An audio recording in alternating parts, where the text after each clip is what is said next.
Hello चलो, क्या हाल चाल। मैं आदित्य आनंद आप लोगों का वेलकम करता हूं अपने प्यारे से इलेक्ट्रिक चार्जेस एंड फील्ड के लेक्चर नंबर 3 पे। ओहो, लेट ओपी के तो लाइन लगा दी है मेरे नन्हे मुन्ने बच्चों और बच्चियों ने। ओहो ओहो, क्या बात है। थैंक यू, आज तो ओपी का तुमने लाइन लगा दिया यार। लेट के आगे लिख दो, जल्दी आओ ओपी, है ना। Thank you. चलिए आ जाइए आ जाइए आ जाइए मेरे प्यारे नन्हे मुन्ने बच्चों और बच्चियों, और अपन स्टार्ट करेंगे धमाकेदार तरीके से। अरे अरे अरे, गुड आफ्टरनून है अभी। गुड आफ्टरनून मेरे प्यारे नन्हे मुन्ने बच्चों और बच्चियों। अरे नन्हे मुन्ने मैं क्यों बोलता हूँ भाई, तुम लोग तो बड़े हो गए हो आजकल, है ना, बहुत सारी चीजें समझते हो। हाँ सर, बात तो आपने सही कर दी है। हम लोग आजकल तो नन्हे मुन्ने नहीं रह गए हैं। सर, योर फेस क्या डार्क दिख रहा है क्या? वो तो भगवान ने नहीं बनाया, तो मैं उजला थोड़ी हो जाऊंगा। क्या बोल रहे हो, क्या बोल रहे हो? Okay sir, I am also waiting for you people. यार सुबह से वेट करता रहता हूँ, अरे कब मेरा क्लास होगा। सही बता रहा हूँ, पहले तैयार होकर बैठा रहता हूँ कब मेरा क्लास होगा, है ना। चलिए, तो बातचीत हो गई और सब चीज बढ़िया तरीके से हो गया, तो अपन चलते हैं आगे करते हैं, है ना। आज काफी कुछ करेंगे, क्वेश्चंस करेंगे बहुत सारा, more than one multiple questions भी लाया है मैंने तुम्हारे लिए, सब्जेक्टिव भी एनसीईआरटी भी सब कुछ लाया है। ओके सर, बहुत ही बढ़िया बात है, बहुत ही सुंदर बात है। अरे एक बात बोलना था यार बच्चों, फर्स्ट डे जो मैंने ना वो 14 करोड़ बोला था ना, वो 14 नहीं 1.4 करोड़ स्टूडेंट्स अपने यहाँ अपीयर होता है बोर्ड में, तो वो डेटा करेक्ट कर लेना यार बच्चों थोड़ा, ठीक है। 1.4 करोड़ था वो, ठीक है, समझ में आ गया, उसको करेक्ट कर लेंगे अपन। फर्स्ट डे मैंने बोला था 14, वो है 1.4। यस सर, समझ में आ गया है। चलिए, अब क्या कर रहे हो? फिर लेट कैसे हो जाते हो? लेट नहीं होता हूं, यहाँ बहुत सारा काम होता है, ओबीएस की रिकॉर्डिंग और लाइव के बीच में टाइम लैग होता है थोड़ा सा, वो भी थोड़ा ध्यान रखना पड़ता है, समझ में आयो, है ना। और घर से ही करता हूं ना, तो पूरा सेटअप और ये दोनों के बीच में थोड़ा सा टाइम गैप हो जाता है, कभी कभी माइक टेस्टिंग करना पड़ता है, ये सब सारा, है ना। चलिए, तो आ गए हैं मेरे प्यारे नन्हे मुन्ने बच्चों सारे के सारे, और मैं भी हो गया हूं तैयार जोश एंड जुनून के साथ, तो करते हैं अपना क्लास का स्टार्ट। ओके सर, चलिए। थैंक यू बच्चा लोग, थैंक यू यार, तुम लोग एकदम पूरा एनर्जी भर देते हो आते ही हमें। गर्दा उड़ा देंगे, और खोपड़ी उड़ाता हूं मैं यार, गर्दा नहीं। चलो ओके, रेडी हो, एक बार थम्स अप कर दो, पेन कॉपी लेके बैठना है, कॉन्सेप्ट सारे सीखने हैं। और तुम्हें, अच्छा तुम्हें एक और चीज पता है ना, वो टेस्ट देना है तुम लोगों को, मॉक वाला टेस्ट देना है भाई तुम लोगों को, जेई वाले, है ना, जिससे तुम्हें मिलेगा ढेर सारा स्कॉलरशिप, लैपटॉप सारे, ध्यान रखना है। हर एक बच्चा को मॉक देना है स्कॉलरशिप वाला। अच्छा सर, देंगे, बिल्कुल देंगे, फोड़ देंगे। और क्या, और तुम लोगों के लिए कुछ कुछ चीजें हैं, वो भी जरा सा ध्यान रखेंगे। एक मिनट रुक जाओ, थोड़ा सा मुझे बताने दो कुछ। आज मुझे कुछ बताना था तुम लोगों को लिए, 2-3 चीज। ओके सर, बता दो। ऑल इंडिया मॉक एग्जाम शुरू हो गया है, तो आप लोगों को सबको अटेम्प्ट करना है, वो बहुत ही रिलीजियसली देना है, ताकि हम स्कॉलरशिप भी लें और बढ़िया पढ़ाई भी करें। यस सर, बिल्कुल करेंगे हम लोग, है ना। और एकदम ध्यान से लेना है, और वो स्टार्ट कब हो रहा है? 14 से, है ना, और स्कॉलरशिप एग्जाम 16 एंड 17 को होगा। तो आप लोग इसके बारे में थोड़ा सा अवेयर रहिएगा, पेपर जरूर दीजिएगा, ताकि हम पूरा इंडिया को ये बात पहुंचा पाए कि जितने भी टॉपर्स हैं, जितने भी अच्छे हैं और जितने भी मेहनती बच्चे हैं, उन सब के लिए स्कॉलरशिप फिजिक्स वाला के प्लेटफॉर्म पे आ चुका है, और हम भी लेने के लिए तैयार हैं। चलिए स्टार्ट करते हैं अपना क्लास पूरा जोश एंड जुनून के साथ। हेलो बच्चा लोग, मैं आदित्य आनंद आप लोगों का वेलकम करता हूं अपने सुपर पोजिशन प्रिंसिपल, जो कि कूलम्स लॉ का एक्सटेंशन है, इस क्लास में। आज है इस क्लास का लेक्चर नंबर 3, और अपन आज क्या क्या देखेंगे सर? आज की क्लास में अपन देखने वाले हैं बेटा कूलम्स लॉ के थोड़े क्वेश्चंस, है ना, और फिर कूलम्स लॉ का एक्सटेंशन सुपर पोजिशन प्रिंसिपल के ऊपर, जो कि एनसीईआरटी में फोर्सेस ऑन मल्टीपल चार्ज लिख के दिया हुआ है। ओके सर, बहुत बढ़िया, बहुत सुंदर। चलिए आ जाइए सर। तो सबसे पहले अपन कूलम्स लॉ लास्ट क्लास में पढ़ लिए थे, तो 2-3 क्वेश्चन हो जाए, फटाफट पेन कॉपी लेके रेडी रहो। सबसे पहले मैं तुम्हें यह बता दूं कि कूलम्स लॉ मैंने लास्ट क्लास में जो बताया था, वो बहुत सारे बच्चे नए होते हैं हर एक साइन, तो इसीलिए उनके लिए 1 सेकंड के अंदर मैं बोल दूं कि ये एक पॉइंट चार्ज है, याद रखना है, ये पॉइंट चार्ज है, पॉइंट। अच्छा, और ये r1 r डिस्टेंस पे एक दूसरा पॉइंट चार्ज है, कौन सा, q2। ओके, इन दोनों के बीच का सेपरेशन है, सपोज कर लो r, तो इनके बीच में फोर्स लगता है अट्रैक्शन या रिपल्शन का, और उसका मैग्नीट्यूड होता है कितना, k q1 q2 by r square. Okay sir, अगर ये q1 q2 जो है दोनों पॉजिटिव है या दोनों निगेटिव है, मतलब अगर q1 q2 का प्रोडक्ट मतलब मल्टीप्लीकेशन, ये भी पॉजिटिव, तो क्या करेगा, बोलेगा भाग जा, दोनों निगेटिव तो भाग जा, है ना। तो q1 q2 यदि ग्रेटर देन 0 हो, इसका क्या मतलब, दोनों पॉजिटिव होगा या दोनों निगेटिव होगा, तो क्या होंगे, रिपल्शन होगा। अच्छा सर, और यदि q1 q2 जो होगा वो क्या होगा बेटा, लेस देन 0 होगा, क्या होगा, लेस देन 0 होगा, तो क्या होगा, अट्रैक्शन होगा। ओके सर, ये दो चीज हमें पता है, तो इसीलिए ये रिपल्शन भी हो सकता है और अट्रैक्शन भी आप फोटो में नहीं बना रहे हो। यस, के का वैल्यू याद करो, वो दिन जब मैंने बताया था, ये होता है 1/4 पाई एप्सिलॉन। ध्यान देना, आप बड़ा इंपॉर्टेंट चीज बता रहा हूं, ये होता है 1/4 पाई एप्सिलॉन। क्या होता है, 1/4 पाई एप्सिलॉन। अच्छा, ये एप्सिलॉन को हम लिखते हैं epsilon nought into epsilon R. अब मैं इसका बात करना चाहता हूं, इसका एप्सिलॉन आर का, इसे हम बोलते हैं रिलेटिव परमिटिविटी। क्या बोलते हैं, रिलेटिव परमिटिविटी। क्या बोलते हैं, रिलेटिव परमिटिविटी। जरा इसके बारे में अब समझते हैं सर, ये क्या है। तो अब इसको भी अच्छे से समझेंगे थोड़ा, और इसे भी अच्छे से समझेंगे थोड़ा। एक्चुअल में हम जो भी एक्सपेरिमेंट करते हैं बेटा, वो सब हवा में होता है या वैक्यूम में होता है। कहां होता है, एयर में या फिर वैक्यूम में। अच्छा सर, तो हमें पता है कि ये एप्सिलॉन आर का वैल्यू एयर या वैक्यूम के लिए 1 होता है। इस एप्सिलॉन आर का वैल्यू एयर या वैक्यूम के लिए 1 होता है, इसीलिए हम क्या लिखते हैं, एप्सिलॉन आर फॉर एयर और वैक्यूम क्या होता है, 1। तो हमारा फॉर्मूला क्या हो गया, ये तो 1/4 pi epsilon nought epsilon R हो गया सर, के का वैल्यू। हाँ, लेकिन एप्सिलॉन आर का वैल्यू एयर के लिए वैक्यूम के लिए कितना हो गया, 1। इसीलिए तुम यूज करते हो क्या, इसका वैल्यू लिख देते हो 1, तो फाइनली तुम लिखते हो, ये हो जाता है एयर वगैरह के लिए के का वैल्यू 1/4 पाई एप्सिलॉन नॉट। अच्छा, ये कहानी है। हाँ बिल्कुल, ये कहानी है। तो ये एप्सिलॉन आर के बारे में थोड़ा कुछ और बताओ सर। देखो, एप्सिलॉन आर को हम बोलते हैं relative permittivity of medium. Relative permittivity of medium, मैंने इसे डिफाइन किया तुम्हारे लिए। परमिटिविटी ऑफ द मीडियम क्या होता है एक्चुअल में, परमिटिविटी क्या करता है, it is the measure of the fact that how strongly a medium is influenced by external field.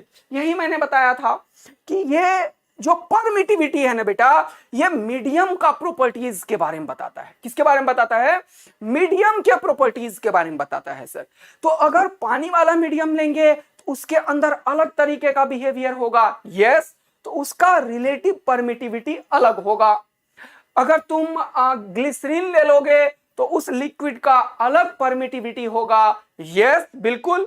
मतलब कोई भी मीडियम किस तरीके से एक्सटर्नल फील्ड से इन्फ्लुएंस्ड होता है, उसका मेजरमेंट बताता है क्या, ये रिलेटिव परमिटिविटी। ओके सर, पूरा समझ में आ गया। आपने एयर के लिए लिया था, तो एयर का रिलेटिव परमिटिविटी का स्ट्रेंथ 1 होता है। अच्छा, इसी तरीके से अलग अलग मीडियम का रिलेटिव परमिटिविटी अलग अलग होता है। यस, इस रिलेटिव परमिटिविटी का दूसरा भी नाम है, क्या सर, इसे बोलते हैं डाइलेक्ट्रिक कांस्टेंट। क्या बोलते हैं, डाइलेक्ट्रिक कांस्टेंट। तो ये चीज मैंने यहां पे भी तुम्हें बता दिया है। जरा देख, तो है ना। क्या क्या देखो यहाँ पे क्या बोला है मैंने, resultant force on the charge. ये लाइन अभी नहीं समझाया, ये लाइन रुक जाओ अभी, ये लाइन रुक जाओ, ये लाइन रुक जाओ, अब यहाँ पे आ जाओ। सपोज करो टू चार्जेस को मैंने किसी मीडियम में रख दिया, टू चार्जेस को मैंने किसी मीडियम में रख दिया, जैसे अभी रखा था। हाँ सर, अदर देन वैक्यूम और एयर, तब क्या होगा जरा ये बात करना है। यस, तो सबसे पहले ये बात करते हैं। अभी तो सर आपने ये चीज को वैक्यूम और एयर में रखा तो ये हो गया, ओके सर कोई दिक्कत नहीं है, समझ में आ रहा है। अगर मैं इन दोनों चार्जेस को उठा के एयर और वैक्यूम में ना रख के किसी और मीडियम में रख दिया, सपोज करो कि मैंने इन दोनों चार्ज को एक अलग ही मीडियम ले लिया, सपोज कर लो ये ग्लिसरीन वाला मीडियम है। अच्छा सर, ग्लिसरीन वाला मीडियम है, ध्यान देना ध्यान देना, और इसके अंदर उठा के उस सिस्टम को रख दिया। अच्छा सर ये एनसीईआरटी में आएगा? हाँ बेटा एनसीईआरटी में आएगा, और सीबीएसई के बोर्ड एग्जाम में क्वेश्चन भी पूछ चुका है, समझ रहे हो ना, तो ध्यान से समझ ले बेटा। अच्छा आप बहुत बहुत बहुत काम कर रहे हो। ये Q1 है, ये Q2 है, अभी भी इन दोनों के बीच का सेपरेशन R है। अब मैंने क्या किया, अब मैंने एक ऐसे मीडियम में इसे रखा जिसका की डाइलेक्ट्रिक स्ट्रेंथ डिफरेंट है, एप्सिलॉन R। क्या है? Epsilon R। यानी कि इस मीडियम का एप्सिलॉन R 1 तो नहीं होगा। नहीं सर, ये हवा थोड़ी है, ये वैक्यूम थोड़ी है। अरे बच्चों, नन्हे मुन्ने बच्चों और बच्चियों, फटाफट बता दो सही बोल रहा हूं। यस सर बिल्कुल सही बोल रहे हो। तो इस मीडियम का एप्सिलॉन R का वैल्यू अपन ने K मान लिया है। क्या मान लिया? K कुछ है ना। यस, तो अब इन दोनों के बीच में जो फोर्स लगेगा वो कैसा होगा सर? पहले का फोर्स तो F था, हमें पता है। अब का फोर्स जब इन दोनों के बीच में निकालोगे आप, तो आप लिखोगे K Q1 Q2 by R square. लेकिन इस बार का K जो लिखोगे वो 1 by 4 pi epsilon nought epsilon R, ये लिखना मत भूलना बेटा, into Q1 Q2 by R square. Sir ये होगा अब नया वाला फोर्स। अच्छा, लेकिन इस बार ये एप्सिलॉन R का कुछ वैल्यू होगा सर, कितना होगा? K। कितना होगा? K।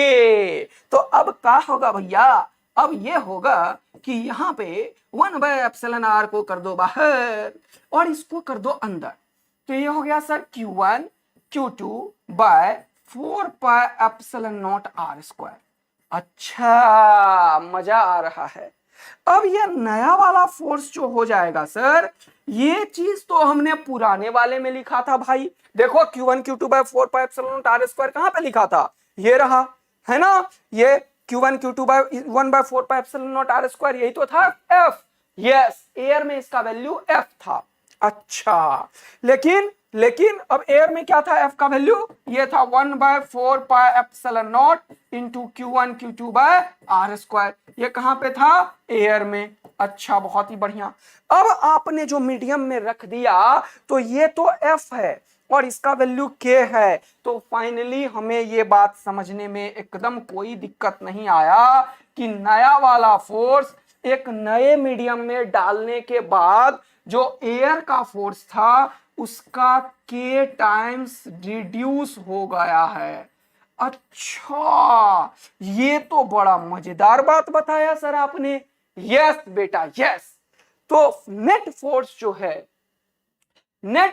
जो है वो एयर के फोर्स का K टाइम्स रिड्यूस हो जाता है यदि हम किसी दूसरे डाइलेक्ट्रिक मीडियम में रखते हैं तो। अच्छा, ये बात पूरा एकदम मस्त समझ में आ गया हमें सर, कोई दिक्कत नहीं आया कि नया वाला फोर्स जो होगा वो एयर के फोर्सेस का K टाइम्स होगा। तो ये क्या हुआ, डिवाइड कर रहे हो ना, K का वैल्यू 1 से ज्यादा, K का वैल्यू 1 से ज्यादा, और इसी को अपन डाइलेक्ट्रिक कांस्टेंट भी बोलते हैं किसी मीडियम का। तो क्या हो गया, नया वाला फोर्स K टाइम्स से रिड्यूस हो गया है। यही आपने लिखा है sir, when if two charges are placed in any medium other than vacuum और एयर द फोर्सेस, क्या लिखा हुआ है, the force between the two charges decreases. देखो ध्यान से, due to the polarisation of the medium. ये क्या है सर, ये क्या है, वो मीडियम में जो फील्ड लाइंस आया ना बेटा, उसके चलते उस मीडियम के electron positive positive negative charges को वो पोलराइज कर दिया, शिफ्ट कर दिया, उसके चलते फोर्स लगना शुरू हो गया था। क्योंकि मैंने बताया था कि पोलराइजेशन का एक्चुअल मतलब क्या है, पोलराइजेशन का एक्चुअल मतलब है कि उसके फील्ड के चलते मीडियम पार्टिकल का पॉजिटिव एंड निगेटिव चार्ज जो न्यूट्रल था उसमें थोड़ा सा शिफ्ट आ गया, तो अब वो निगेटिव चार्ज और पॉजिटिव चार्ज भी फोर्स लगाना शुरू कर दिया। इसी के चलते क्या हुआ, फोर्स डिक्रीज हो जाता है। ये पोलराइजेशन का मतलब और इसका एक्चुअल मतलब अगला चैप्टर पोटेंशियल वाले में पूरा डिटेल में है, लेकिन अभी मैं 30 सेकेंड और दूंगा तुम्हें, क्योंकि ये लाइन कुछ लोगों को समझ में नहीं आता है, तो इसको मैं दोबारा से भी बताऊंगा, एक बार और बताऊंगा, टेंशन मत लो, पहले ये बता दिया, इसको क्लियर करो। Resultant force on the charge gets reduced by a factor of K known as dielectric constant of the medium, और इसी को हम रिलेटिव परमिटिविटी, अच्छा लिखी तो दिया है, और relative permittivity of the medium. Okay sir, ये बात पूरा समझ में आ गया हमें कि कभी भी इस के का जो वैल्यू है वो एप्सिलन आर को डिपेंड करेगा, और आपने अभी तुरंत बताया था हमें कि epsilon is equal to epsilon nought epsilon R. तो अगर मैं पूछूं एप्सिलन आर का वैल्यू कितना, तो तुम तुरंत से बोलोगे सर एप्सिलन आर जो होगा वो एप्सिलन बाय एप्सिलन नॉट हो जाएगा। अच्छा, यही लिखा हुआ है क्या सर? हाँ, एप्सिलन बाय एप्सिलन नॉट, और इसी को हमने के का नाम दिया। अब थोड़ा पोलराइजेशन ऑफ द मीडियम को थोड़ा बता दो सर, तब मजा आ जाएगा जीवन का। यस सर, जल्दी देखिए जल्दी देखिए। यस, कुछ लोग आंसर कर रहे हैं यार, मजा आ रहा है, बोल रहे हैं shift of charge. Yes, thank you बच्चा लोग, बहुत ही बढ़िया बात बोल रहे हो।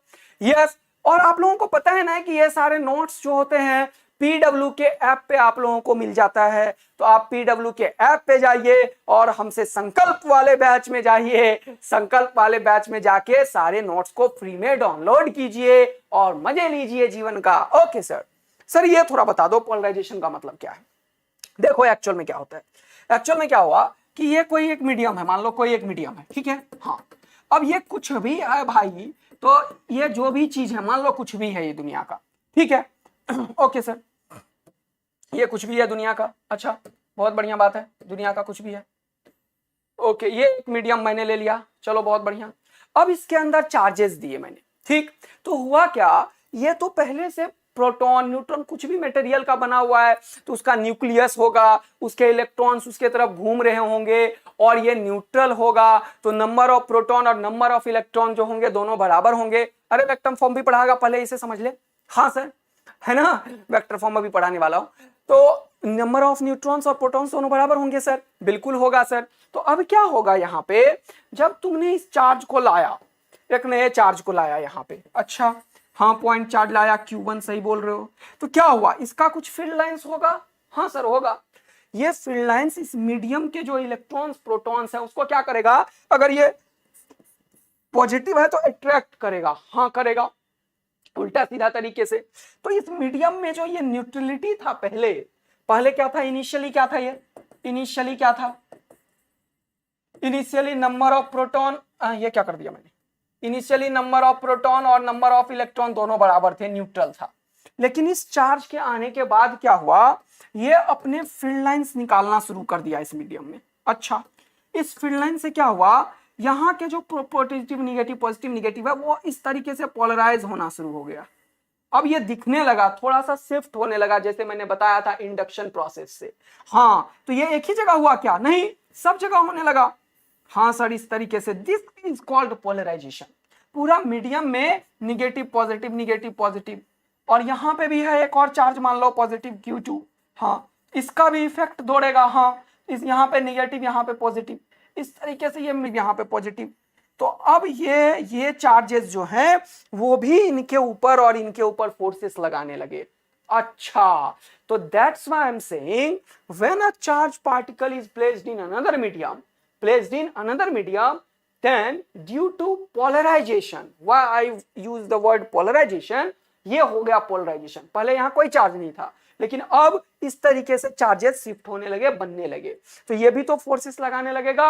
हाँ, तो इसीलिए वो रिड्यूस्ड हो जाता है। आपने पूरा अच्छे से समझा दिया सर इस लाइन को कि if two charges placed in any medium other than vacuum and air, the force between two charges decreases due to polarization of medium।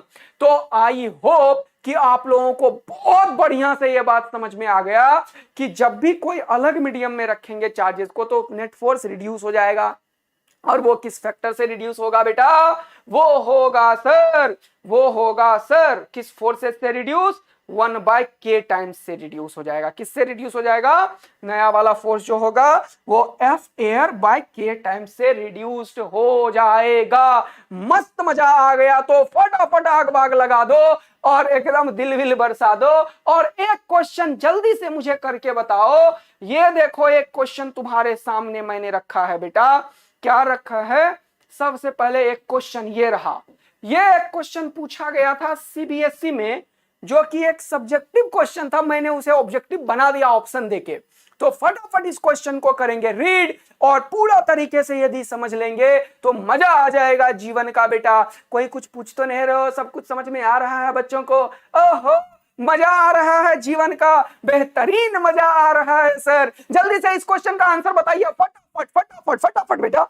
तुम में से सब बच्चा ये क्वेश्चन करके छोड़ देगा, मैं बता रहा हूं। 30 सेकंड तुम्हारे लिए रुका हूं मैं, जल्दी, अरे जल्दी भाई जल्दी। पानी पी लेने दो।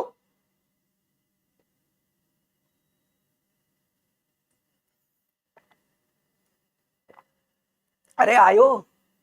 ए आ गया आंसर भाई साहब, ए आ गया। ओहो सी, अरे सी वाले जरा खोपड़ी उड़ा ले, नहीं तो खोपड़ी लगा ले, नहीं तो खोपड़ी उड़ा दूंगा मैं, ध्यान रखना। खोपड़ी लगा ले जल्दी, फटाफट फटाफट खोपड़ी लगा। 1/10, अरे 2 बच्चों, 3 बच्चों, 3 बच्चों, 4 बच्चों, 80। अरे राहुल बाबू पढ़ ले बाबू, ऐसे मत कर बाबू। अरे 1/80, अबे खोपड़ी उड़ा दूंगा मैं, बता रहा हूं भाई, खोपड़ी उड़ जाएगा तेरा। डी, अरे कपार लेकर बैठना पड़ेगा मुझे अभी, यहीं पे बैठ जाऊंगा मैं। 1/80। श्रुति बेटा, श्रुति थोड़ा सा ध्यान से, थोड़ा ध्यान से बेटा श्रुति। अरे 1/10 सही है, तुम लोग निपटे पड़े हो, समझ नहीं आ रहा है, ऐसा क्यों कर रहे हो? जल्दी देखो। 2 point charges having equal charge separated by 1 meter distance experience a force of 8 Newton. कितना? 8 न्यूटन। यानी कि इसका सॉल्यूशन है हवा में फोर्स कितना? हवा में फोर्स कितना? 8 न्यूटन का। बहुत मजा आया। किसने बोला? अरे प्रश्न वालों ने दिया है बेटा। What will be the force experienced by them if they are held in water at same distance given K of water is 80? तो अभी क्या बताया बे? K of water दिया हुआ है सर 80। तो मजा लो जीवन का। नया फोर्स जो होगा पानी में जाने के बाद, वो हवा वाला फोर्स हवा वाला फोर्स डिवाइडेड बाय K होगा। अरे अभी तो बताया बे। अच्छा, हवा वाला फोर्स 8, K का वैल्यू 80। खपाच खपाच, आंसर का वैल्यू आ गया है 1/10। अबे इतना सड़ा हुआ क्वेश्चन करने में तुम समय लगाते हो। देखो मेरा बच्चा कितना खुश होकर करता है क्वेश्चन। अरे वाह, नया चीज करने को मिला। अब मेरे आंसर आने के बाद तो ये बोलोगे ही नहीं तुम लोग, है ना? मेरे आंसर आने के बाद तो एक लाइन लग जाता है बेटा, मुझे पता है मुझे। हाँ, हलवा सम था, लेकिन तुमने खाया, मजा आया तो अच्छा बात है, नहीं तो निपट गए हो। चलो अगला क्वेश्चन करो। अच्छा सुनो, ये क्वेश्चन अब ध्यान से करना, गलत मत करना। ऑप्शंस 1/t ये वो ऐसे नहीं, ध्यान से।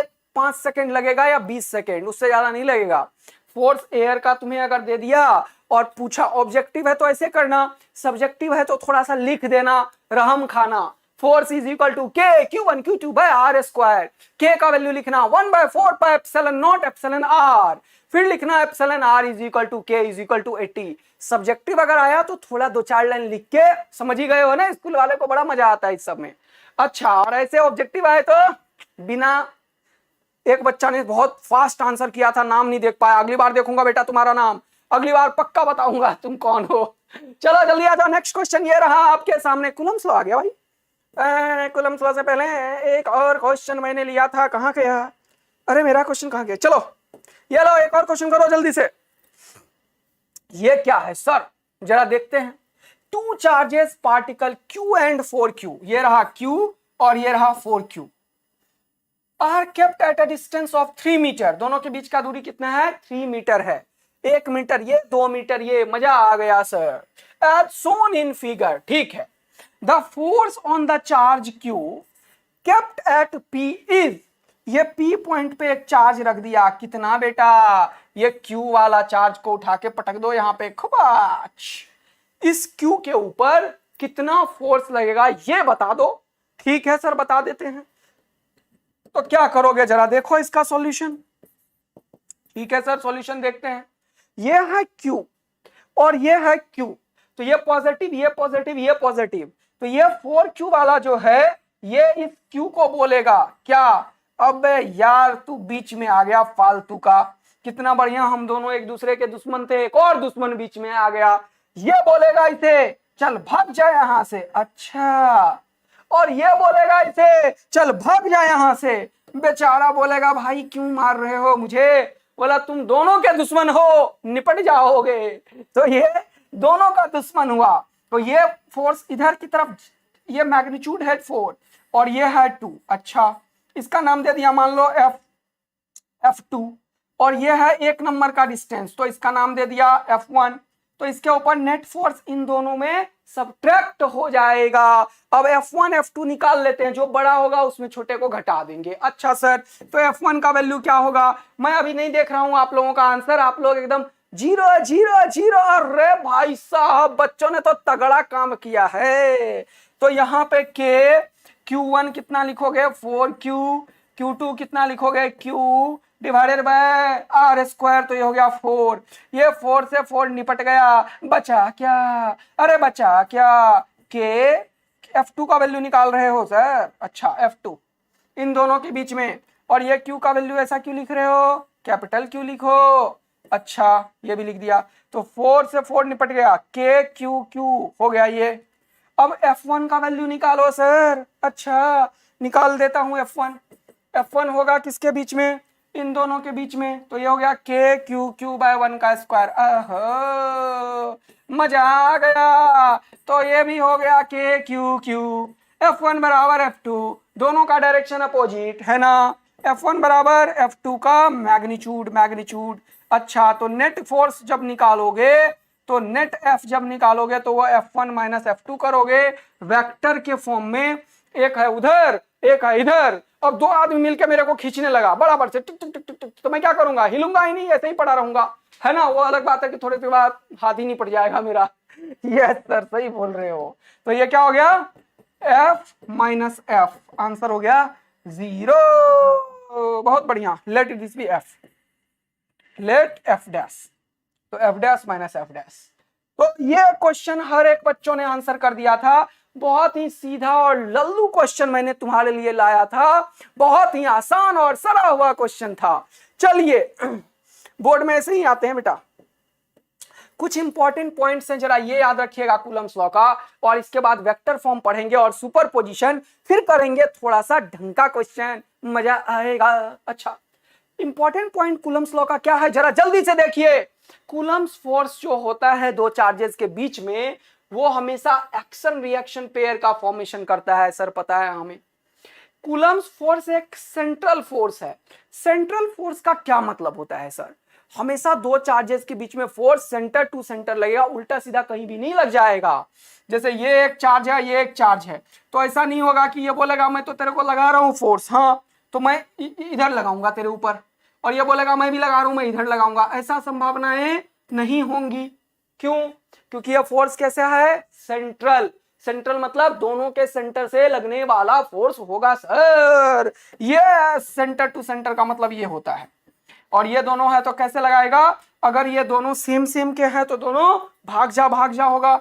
अच्छा ये हो गया सेंट्रल का मतलब ये है क्या, हाँ दोनों के बीच से निकलेगा ये फोर्स, ये बात का ख्याल रखेंगे आप लोग ऐसा। This is called central force. Central force मतलब दोनों के सेंटर टू सेंटर लगेंगे। अगर मैं एक स्फीयर ले लूं, दूसरा स्फीयर ले लूं, तो उसके ऊपर ये फोर्स लगेगा क्या, तो मैंने बोला ये पॉइंट चार्जेस में लगता है।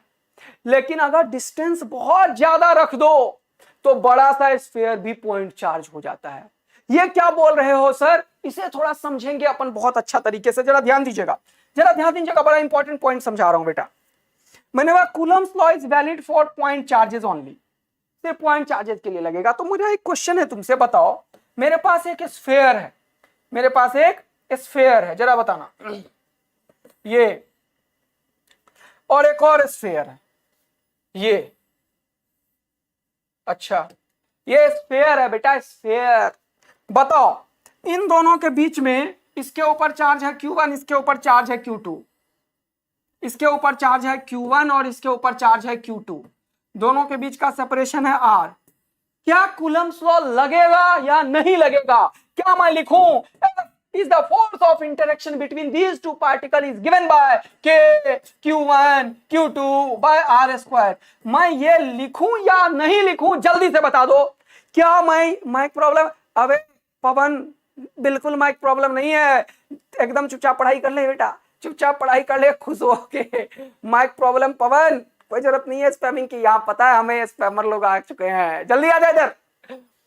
Q1 और Q2, एक बच्चा ने आंसर कर दिया सर नहीं लगेगा। No no no no no, yes no very good, सब हो रहा है भाई, यहाँ तो यस नो वेरी गुड हो रहा है भाई। अरे भाई नॉट, नहीं लगेगा सर, नहीं लगेगा। अब मेरा बात सुन, मेरा बात सुन, ये जो स्फीयर है ये 1 सेंटीमीटर, 2 3 4 5 6 7 8 9 10 11 12, ये 12 सेंटीमीटर का रेडियस है, इसका रेडियस कितना है 12 सेंटीमीटर का, ठीक। और ये वाला स्फीयर रखा हुआ है दिल्ली में, अच्छा ये वाला दिल्ली में रखा हुआ है और ये वाला जयपुर में रखा हुआ है, या पटना में रखा हुआ है। भाई साहब ये क्या कर दिया भैया, एक स्फीयर दिल्ली में और एक पटना में रख दिया, हाँ, और दोनों के बीच का डिस्टेंस कितना हो गया फिर सर? अब ये डिस्टेंस तो हो गया 1000 किलोमीटर, 1000, अच्छा और करो, मीटर में बनाओ तो 2 जीरो और पकड़ा दो, एक मीटर कितने मीटर बराबर 1000, 1000 किलोमीटर है सर, तो 1000 तीन और जीरो पकड़ा दो, अच्छा इतना मीटर का डिस्टेंस हो गया। हाँ अब बता दोनों में लगेगा नहीं लगेगा, अब लगेगा नहीं लगेगा, ये बता जल्दी फटाफट बताओ, अब लगेगा नहीं लगेगा? सर अब बिल्कुल लगेगा। पॉइंट चार्ज एक रिलेटिव वर्ड है बेटा, पॉइंट चार्ज एक रिलेटिव वर्ड है बेटा।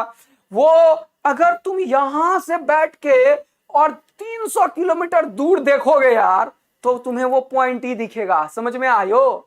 तो अगर दोनों स्फीयर के बीच का सेपरेशन इसके रेडियस के रेस्पेक्ट में बहुत ज्यादा हो तो वो भी पॉइंट चार्ज ही माना जाएगा। तो पॉइंट चार्ज एक रिलेटिव टर्म है जो इस बात पे निर्भर करता है कि दोनों के बीच का सेपरेशन कितना था। तो ध्यान से क्वेश्चन को करेंगे बेटा, इन दोनों के बीच का सेपरेशन इतना खतरनाक वाला है, इसलिए ये भी पॉइंट चार्ज ही माना जाएगा और दोनों में कूलम्स लॉ लगेंगे, मजे करेंगे, दौड़ेंगे। अच्छा अब सबने बोला वाह क्या बात है सर, क्या बात है, क्या बात है, मजा आयु जीवन का। अगला देख लो बेटा, बेटा अगला देख लो। Okay, Coulomb's law is a valid for point charge. तुम लोग धमाकेदार पढ़ रहे हो यार, मजा आ रहा है मुझे, जो समझा रहा हूं सारे एकदम खतरनाक तरीके से समझते जा रहे हैं, एकदम दिल निकलने वाला है तुम्हारे लिए बेटा।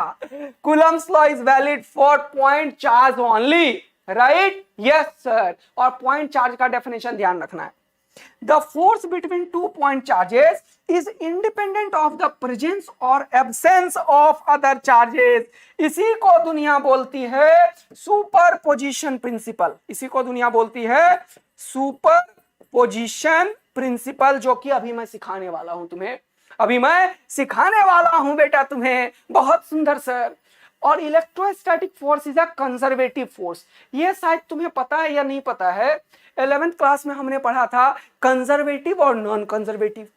जैसे कि देखो, एक मजा दिलाता हूं तुम्हें जीवन का, है ना। मान लो कंजर्वेटिव नॉन कंजर्वेटिव का एक्चुअल मतलब क्या है। जो एनर्जी का लॉस करा दे वो नॉन कंजर्वेटिव, और जो एनर्जी को स्टोर करा दे वो कंजर्वेटिव। यस सर, एकदम समझ में आ गया। जैसे स्प्रिंग है, स्प्रिंग को तुमने कंप्रेस करके छोड़ा, तो कंप्रेस करने के टाइम पे क्या हुआ, हमने वर्क किया, तो एनर्जी क्या हुआ, देखते हैं क्या हुआ, हमें नहीं पता, छोड़ के देखो एक बार क्या हुआ, वो नाचने गाने लगा, है ना, उछलने लगा। इससे क्या पता चला कि सर स्प्रिंग को जो कंप्रेस किया ना, तो हमारा जो वर्क था वो स्प्रिंग के पोटेंशियल एनर्जी में स्टोर हो गया, और वो दोबारा से इन्वायरमेंट में वर्क करके क्या किया, वापस कर दिया उस एनर्जी को। यानी कि कभी यदि एनर्जी स्टोर्ड है तो वैसे एनर्जी को अपन क्या बोलेंगे, conservative. Like spring force, gravity, धरती माता, मैंने इसको खींचा, धरती माता नीचे, अरे धरती माता नीचे, मैंने खींचा ऊपर, धरती माता नीचे, मैंने ऊपर, धरती माता नीचे, छोड़ के देखा टुकाक, तो ये नीचे आया। क्यों? क्योंकि मैंने जो एक्सटर्नल एजेंट वर्क किया था वो एक कंजर्वेटिव फोर्स के अगेंस्ट वर्क किया था, इसीलिए दोबारा से एनवायरनमेंट में वापस हो गया। लेकिन फ्रिक्शन को धर के देखो, ये रहा, यहां से मैंने ऐसे मारा, देख देख देख देख, इसको ऐसे करता हूं, ऐसे देख, यहां पे फोर्स लगा रहा हूं मैं, देखना, टुकाक, यहां पे आके रुक गया, रुक गया। क्या ये दोबारा आया? नहीं। क्यों? क्योंकि यहां पे फ्रिक्शन है, और मैंने जो वो वर्क किया वो फ्रिक्शन के अगेंस्ट वर्क हुआ, वो लॉस हो गया। ये नॉन कंजर्वेटिव वर्क था। गेटिंग? यस सर, एकदम गेटिंग। कंजर्वेटिव फोर्सेस जो होगा वो एनर्जी को स्टोर कराएगा, हम एनर्जी दोबारा वापस कर सकते हैं। लेकिन नॉन कंजर्वेटिव एक ऐसा वर्क होगा जो इसका एनर्जी वापस नहीं हो सकता है। इलेक्ट्रोस्टैटिक फोर्स ऐसा ही कुछ है जिसका एनर्जी स्टोर्ड हो जाता है। अच्छा सर, एकदम पूरा का पूरा समझ में आ गया है, कोई दिक्कत की बात नहीं है। सारे पॉइंट्स को समझने के बाद अपन अब चलते हैं vector form of Coulomb's law पे और सुपरपोजिशन पे। ये दो कॉन्सेप्ट को सीखने के बाद लाइन से करेंगे क्वेश्चन। एनसीईआरटी का भी ऑब्जेक्टिव भी ढेर सारा लाया हूं, आज क्वेश्चन खूब कराऊंगा बेटा, जल्दी आ जाओ। चलो सर, यहां तक आ गए हो, अब आप पढ़ाओगे vector form of Coulomb's law. ये प्रूफ करना बड़ा आवश्यक बात है बेटा। चलो, ये बच्चों को बड़ा फैसिनेटिंग होता है, वेक्टर फॉर्म पढ़ा दो सर। चलो आ जाओ। ठीक है सर, ये एक vector form of Coulomb's law का मैंने फोटो बनाया। यस, आपने फोटो बना लिया है सर। ठीक है, Coulomb's law of vector form का ये रहा फोटो, बहुत ही बढ़िया फोटो। ठीक है, अब हमने यहां पे क्या किया, ओरिजिन डिफाइन कर दिया 0,0। ध्यान पूर्वक देखेंगे आप, ध्यान पूर्वक। यहां पे दो चार्जेस ले लिया बेटे, ठीक, यहां पे एक चार्ज लिया, okay, let it be Q1, और यहां पे एक चार्ज लिया, let it be Q2। Origin से चल के मैं यहां तक देखा, तो ओरिजिन से जब चलना शुरू किया मैंने, ओरिजिन से जब चलना शुरू किया तो इसका कुछ पोजीशन मिला मुझे, हाँ, और ओरिजिन से जब चलना शुरू किया तो इसका भी कुछ पोजीशन मिला मुझे, हाँ। चलिए अब ध्यान पूर्वक देखेंगे सारे लोग। ओरिजिन से इसका पोजीशन को हमने नाम दिया R2 वेक्टर, R2 वेक्टर, ये वेक्टर फॉर्म में है। अच्छा, और ओरिजिन से इसका भी जो नाम दिया इसका, उसको दे दिया R1 वेक्टर। अच्छा, R1 वेक्टर, ओके सर, समझ में आ गया। यानी कि ओरिजिन से यहां तक की जो दूरी है वो R2 का मैग्नीट्यूड है सर। ओरिजिन से यहां तक की जो दूरी है वो R1 का मैग्नीट्यूड है सर। ठीक है, अब मैंने क्या किया, ये दोनों का इसको बोलते हैं पोजीशन वेक्टर। क्या बोलते हैं? Position vector. ओके सर, समझ में आ गया। अब यहां पे क्या करेंगे बेटा, इन दोनों के बीच में मैं एक लाइन ड्रॉ करना चाहता हूं। ओके, यस सर, आप एक लाइन कलर, हाँ ये कलर ले लेते हैं, ये तो मैंने यूज कर लिया था, चलो ये कलर यूज करते हैं। एक लाइन ड्रॉ किया मैंने, ये रहा सर। अब ध्यान से देखना, ठीक। मैंने क्या किया, ये एक वेक्टर है R1 और इसका नाम दे दिया A और इसका नाम दे दिया B, और यहां से यहां तक का भी कुछ पोजीशन वेक्टर होगा, हाँ, इसको मैं नाम देता हूं RAB, जो कि R के बराबर है, R वेक्टर के बराबर है। अच्छा सर, कोई दिक्कत की बात नहीं है। अब मैं यदि तुमसे पूछूं कि बेटा ये तुम्हें दिख रहा है, ये और ये, तो तुम बोलोगे हाँ ये एक ट्रायंगल दिख रहा है सर। पहले थोड़ा सा वेक्टर की बात कर लेते हैं, ये एक ट्रायंगल दिख रहा है सर। तो यदि मैं तुमसे पूछूं कि ये RAB वेक्टर क्या होगा बेटे, ये RAB वेक्टर क्या होगा बेटे, तो तुम क्या बोलोगे, तुम बोलोगे सर ये RAB वेक्टर जो है उसको आप लिख सकते हो ये ट्रायंगल के यूज करके।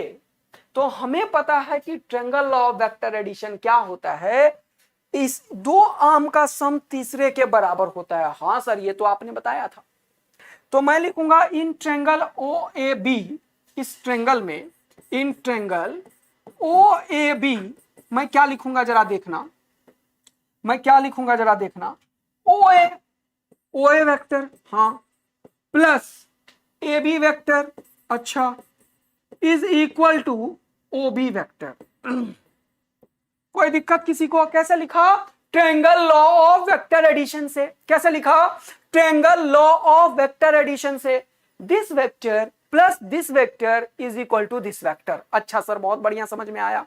Triangle law of vector addition यही बोलता है कि किसी भी ट्रायंगल के दो आर्म का जो सम होता है वो तीसरे के सम के बराबर होता है, लेकिन वो दो आर्म का सम एक डायरेक्शन में होना चाहिए और तीसरा अपोजिट होना चाहिए। वो दो आर्म का सम एक डायरेक्शन में होना चाहिए और तीसरा उसके अपोजिट होना चाहिए। ओके सर, बहुत बेहतरीन बात है। तो आपने ये एरो बताता है किधर है वेक्टर, इधर वेक्टर, ये इधर है वेक्टर, ये दोनों सेम डायरेक्शन में है, देखो ऐसे, और ये क्या है, अपोजिट डायरेक्शन में। देखो triangle law of vector addition जो तुम लोग सीख भूल गए होगे 11th क्लास में, वो भी बता दिया, और वैसे मेरे ख्याल से तुम सबको पता होगा। अरे सर क्या बात कर दी, triangle law of vector addition तो रट्टा हुआ है, रट्टा हुआ है। अच्छा, तो जो बोल रहे हो वेक्टर नहीं आता, उसी के लिए करा रहा हूं मैं। वेक्टर सबको आता, वो अलग बात है कि अभी नहीं बताता। जल्दी इधर आ जा, इधर आ जा, इधर आ जा। तो ये वेक्टर प्लस ये वेक्टर इस वेक्टर के बराबर हो गया सर। ये किसके बराबर है, R1 के। ये किसके बराबर है, RAB के। ठीक है, RAB लिख दिया मैंने। और ये किसके बराबर है, R2 के। तो RAB अगर मैं पूछूं तो तुम क्या लिखोगे, तुम लिखोगे R2 vector minus R1 vector. अरे वाह, मजा आ गया। लेकिन ये 2 और 1 अगर मैंने लिखा तो यार इसका नामकरण भी कर दो, इसका नामकरण करो 2 और इसका नामकरण करो 1। अरे भाई साहब, तो ये RAB को A का नामकरण 1, B का नामकरण 2, तो अकॉर्डिंग टू NCERT हमारे पास आ गया, क्या आया, RAB का वैल्यू हमने लिखा, RAB का वैल्यू हमने लिखा R12, और ये होगा R2 माइनस R1 के बराबर। ये होगा R2 माइनस R1 के बराबर। सर एकदम क्रिस्टल क्लियर, सब समझ में आ गया। बेटा यहाँ पे पूरा डिटेलिंग चलेगी कि पूरा इंडिया पढ़ रहा है भाई आज, समझ रहे हो ना। और जब पूरा इंडिया पढ़ेगा तो पूरा इंडिया को सिखाना पड़ेगा ना यार, तो थोड़ा सा सब्र कर लो। जिसको ये सब आता है बस तुरंत अगले पॉइंट पे आ जाते हैं, क्यों टेंशन लेने का। लेकिन सोचो एक बच्चा जो पहली बार देखेगा इसे, उसे समझ ही नहीं आएगा, अरे सर ने ये क्या लिख दिया भाई, मैंने triangle law of vector addition से लिखा। पता चलेगा कितना खुश होगा बेटा वो। जल्दी आ जाओ इधर, तुम भी खुश हो जाओ। बेटा कभी कभी ना जीवन में होता है कि तुम्हें अरे मुझे तो ये आता है सर, क्या बता रहे हैं, मुझे तो ये आता है, लेकिन तुम सोचो जिसे नहीं आता है उसका क्या होगा यार, है ना। तो बेटा हमें सबके लिए काम करना है, थोड़ा ध्यान रखेंगे। जल्दी आ जाएंगे इधर। अच्छा सर, ये आपने R12 वेक्टर बता दिया। अब आपको ये बात पता होना चाहिए कि कोई भी वेक्टर जो होता है उसका एक यूनिट वेक्टर होता है, यूनिट वेक्टर। यूनिट वेक्टर का डेफिनेशन भी पता है सर हमें। यस, यूनिट वेक्टर मान लो मैंने बोला ए कैप, तो उसको क्या लिखोगे, vector A by magnitude of A. अच्छा, ये तो बड़ा अच्छा बात बता दिया। तो अगर मैं बोलूं कि सर कैसे बातें कर दी, इधर देखो, इसका यूनिट वेक्टर बताओ, r12 का। तो r12 का यूनिट वेक्टर क्या होगा सर? सर r12 का यूनिट वेक्टर क्या होगा? r12 का वेक्टर बाय r12 का मैग्नीट्यूड। अच्छा, एकदम सही चल रहा है बेटा। r12 वेक्टर तो अभी तुरंत बताया आपने सर, r2 माइनस r1। अरे क्या बताया बेटे? r2 माइनस r1, तो ये हो गया r2 माइनस r1, बहुत बढ़िया, डिवाइडेड बाय r12 का मैग्नीट्यूड। तो r12 तो यही है, इसी का मैग्नीट्यूड लिख लो और खुश हो जाओ सर आप। यस बेटा, तो हमने r12 का ये निकाल के बैठ गया और वो फोटो से सारा कुछ कर लिया। तो अब 2 सेकंड में सारे डेरिवेशन हो जाएंगे और मजा ले लेंगे अपन। किसका? अरे जीवन का बेटा, जीवन का सही मजा लेंगे। और ये सब चीज पढ़ने के बाद यहाँ आ जाएंगे और ये सबको मैंने निपटा दिया। अब ये क्या कर रहे हो सर? लिखने के बाद मिटा दिया, ऐसा क्यों कर रहे हो? अरे ऐसा क्यों कर रहा हूं? मैं नहीं कर रहा हूं ऐसा, टेंशन मत ले, मैं ऐसा नहीं कर रहा हूं, मेरे पास फोटो सोटो है। अब जल्दी से प्रूफ कर देता हूं, है ना, काम कर देता हूं बेटा। ठीक है सर। तो यहां पे एक पॉइंट था और ये दोनों पॉइंट था, ठीक है। ये वो 1 नंबर था और ये 2 नंबर था, ये 1 नंबर और ये 2 नंबर, ये r2 वेक्टर था, ये r1 वेक्टर था, ये ओरिजिन था। अच्छा, अब यहाँ पे सर, यहाँ पे एक q1 चार्ज था, यहाँ पे एक q2 चार्ज था। दोनों को जरा सा देखो, ये बोलेगा इसे अबे चल भाग जा, अबे चल भाग जा, तो ये इसको रिपेल करेगा इधर। तो मैं लिखता हूं उसे फोर्स 2 नंबर के ऊपर 1 नंबर के द्वारा। ये क्या है? Force on 2 due to 1। अच्छा सर, ये इसको भगा देगा इधर। ये बोलेगा इसे अबे चल भाग जा, तो क्या लिखूंगा? Force on 1 due to 2। बहुत बढ़िया सर। अब मैंने तुम्हें बताया कि ये r1 पोजीशन वेक्टर है, ये rab है और ये r12 पोजीशन वेक्टर है सर। अच्छा, ये भी बता दिया। अब यदि मैं तुमसे बोलूं कि बेटा इन दोनों के बीच में फोर्स बता क्या होगा इसके ऊपर, तो तुम क्या बोलोगे? तुम बोलोगे इसके ऊपर जो फोर्स है ना सर, वो F21 है। मैं बोलूंगा लिख बेटा, फोर्स ऑन 2 ड्यू टू 1। तुम बोलोगे सर ये होगा K Q1 Q2 बाय इन दोनों के बीच का सेपरेशन कितना है? R12। अच्छा, इसका whole square, K Q1 Q2 by whole square. हाँ, लेकिन मैं एक और चीज तुमसे पूछूंगा बेटा। क्या सर इसका कोई डायरेक्शन भी है क्या? हाँ, लेफ्ट साइड में तो आपने वेक्टर चिपका दिया, बहुत बढ़िया बात है, लेकिन राइट साइड में तो अभी आपने कोई भी वेक्टर टर्म यूज ही नहीं किया सर। राइट साइड में तो आपने अभी कोई वेक्टर टर्म यूज ही नहीं किया सर। तो आपको वेक्टर टर्म यूज करना चाहिए। यस, बिल्कुल करना चाहिए। तो मैं कौन सा वेक्टर टर्म यूज करूंगा बता दो बेटा। सर इन दोनों के बीच का जो वेक्टर है वो r12 है, लेकिन आपको एक ऐसा चीज यूज करना चाहिए जिससे कि क्वेश्चन में मैग्नीट्यूड चेंज ना हो, जिससे क्वेश्चन में मैग्नीट्यूड चेंज ना हो। तो अपन क्या करेंगे? तो यूनिट वेक्टर यहीं से जन्म लेता है बेटा। हमने एक यूनिट वेक्टर लिखा यहां पे, कौन सा? देखो r12 कैप। ये क्या लिख दिया मैंने? R2 माइनस R1 लिख रहा हूं ना, तो R12 नहीं R21 लिखना पड़ेगा बेटा। या R12 नहीं R21 लिखना पड़ेगा, है ना। देखो ये R12 लिखा मैंने, 12 लिखा, तो R2 माइनस R1, ठीक है। यानी कि position vector of 1 with respect to 2, तो R2 माइनस R1 लिख दिया, बहुत ही बढ़िया। तो अगर मैं यहां पे लिखूं, यहां पे अब मुझे लिखना है वेक्टर टर्म यूज करना है, वेक्टर टर्म। तो इसके बीच का पोजीशन वेक्टर यही तो लिखना है सर, यही। हाँ सर, तो इसको आपने लिख दिया था, चलो लिख देते हैं फिर से। R12 लिखा था सर, ठीक है, कोई दिक्कत नहीं है सर, रहने दो। लेकिन ये आपने अभी तुरंत निकाल दिया है, वही आप यहां पे पटका दोगे, ठीक है सर, लिखेंगे। तो यहां पे लिखोगे R12 वेक्टर का मैग्नीट्यूड, ठीक है। मुझे लगा था यहां पे चेक करना पड़ेगा, लेकिन सही चल रहा है।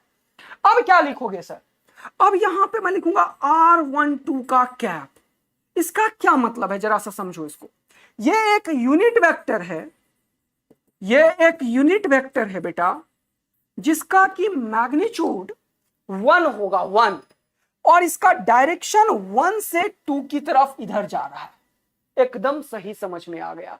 और अभी मैंने बताया है कि यूनिट वेक्टर जो होता है वो vector by magnitude of vector के बराबर होता है, vector by magnitude of vector के बराबर होता है। तो इसका वैल्यू अभी आपने ये बताया R12 बराबर R12 बाय R12, तो लिखोगे R2 minus R1 bye R2 minus R1 का मैग्नीट्यूड। तो सर ये तो पूरा समझ में आ गया K Q1 Q2, या R12 का आप लिख सकते हो सर क्या क्या लिख सकते हो यहाँ पे R12 है ना का स्क्वायर, ठीक है, R12 का स्क्वायर। और यहां पे इसको अगर वेक्टर टर्म में लिखूंगा मैं तो लिखूंगा R12 वेक्टर बाय R12 का मैग्नीट्यूड। यस, तो ये R12 का स्क्वायर और R12 का पावर 1, तो ये कितना हो गया 3। तो फाइनली आपका फोर्स ऑन 2 ड्यू टू 1 हो चुका है कितना बेटा, ये हो चुका है सर कि दूसरे पेज में लिख देता हूं जल्दी से देखो, ये हो चुका है F on 2 due to 1 is equal to K Q1 Q2 by R12 का होल क्यूब। और यहां पे क्या लिखोगे, यहां पे क्या लिखोगे R12 वेक्टर। ये फाइनल तुम्हारे पास आ चुका है। इसको अगर एक्सटेंशन फॉर्म में लिखना चाहते हो तो लिख दो R12, तो अभी आपने बताया sir 1/4 pi epsilon not K के चलते, ये हो गया Q1 Q2 के चलते। यहां R12 को लिखा R2 माइनस R1 वेक्टर, अच्छा, और नीचे लिखा R2 माइनस R1 वेक्टर का होल क्यूब। सर एकदम मस्त समझ में आ गया है, कोई दिक्कत की बात नहीं है। ये फोर्स ऑन 2 ड्यू टू 1 हमने पूरा लिख दिया है सर। वाई, एक बच्चा बोल रहा है VIP gaming, why we need vector form बेटा, to find the difficult question in simplest form. जब आप जेई एडवांस के कुछ क्वेश्चंस टैकल कर सकते हो ना, जब आप जेई एडवांस के कुछ क्वेश्चन टैकल करोगे तब तुम्हें एक्चुअल में फायदा समझ में आता है कि what is the real use of vector form. But मैं तो यहां पे एनसीईआरटी पढ़ाने आया हूं आप लोगों को, तो एनसीईआरटी पढ़ाना में वेक्टर फॉर्म इसीलिए पढ़ाया जा रहा है क्योंकि आपको बोर्ड में जब सब्जेक्टिव पेपर हो गया तो वहां पे कितनी बार आया हुआ है कि derive the vector form of Coulomb's law. तो इसीलिए vector form of Coulomb's law is important. But vector form of Coulomb's law से बहुत ही डिफिकल्ट लेवल यूरोडोव के क्वेश्चंस वगैरह बहुत ही इजीली सॉल्व होता है जो वेक्टर फॉर्म को एक्चुअल में यूज करता है। गेटिंग? तो वेक्टर फॉर्म का रियल इंपॉर्टेंस है लाइफ में बेटा, एक डिफिकल्ट प्रॉब्लम को भी टैकल कराता है। लेकिन हम यहां पे वो सब प्रॉब्लम टैकल नहीं कर रहे हैं, हम तो ये डेरिवेशन इसलिए देख रहे हैं क्योंकि एनसीईआरटी का पूरा पेज में लिख रखा है और बोर्ड में आने वाला है। सर एकदम समझ आ गया कि क्यों आप vector form of Coulomb's law सिखा रहे हो, ठीक है, बट ये बहुत यूजफुल होता है डिफिकल्ट क्वेश्चंस को टैकल करने के लिए। अच्छा सर समझ में आ गया। अब ये तो हो गया फोर्स ऑन 2 ड्यू टू 1। अब फोर्स ऑन 1 ड्यू टू 2 करोगे तो क्या होगा, तब बेटा पोजीशन वेक्टर ये इधर की तरफ है, अब ये क्या होगा इधर की तरफ। अब तुम्हें पता है कि अब यहां पे ये 1 2 का डायरेक्शन तो उधर है सर, तो इधर की तरफ लिखना पड़ेगा, तो 2 1 का डायरेक्शन लिखना पड़ेगा। किसका? 2 1 का। तो एक वेक्टर कोई अगर इधर है और उसके जस्ट अपोजिट में दूसरा वेक्टर मिले तो दोनों में माइनस का साइन लगाते हैं, तुम्हें पता होना चाहिए। अरे सर पता है हमें। तो ये 1 2 वेक्टर अगर इधर की तरफ है तो 2 1 वेक्टर जो होगा वो इधर की तरफ होगा, जो R1 माइनस R2 के बराबर होगा। तो जब आप फोर्स ऑन 1 ड्यू टू 2 निकालोगे तो सिंपली लिखोगे K Q1 Q2 bye R21 बेटा, क्योंकि 2 से 1 की तरफ। अब जो फोर्स है ये किधर है, ये इधर की तरफ है, इधर का मतलब 2 से 1 की तरफ है। तो पोजीशन वेक्टर क्या लिखोगे R21, यहां पे क्या लिख रहे थे R12। सर एकदम समझ में आ गया आप लिखने के चलते क्या बताने की कोशिश कर रहे थे। तो यहां पे हम लिख सकते हैं force on 1 due to 2 is nothing but K Q1 Q2 divided by, जल्दी बताना, R12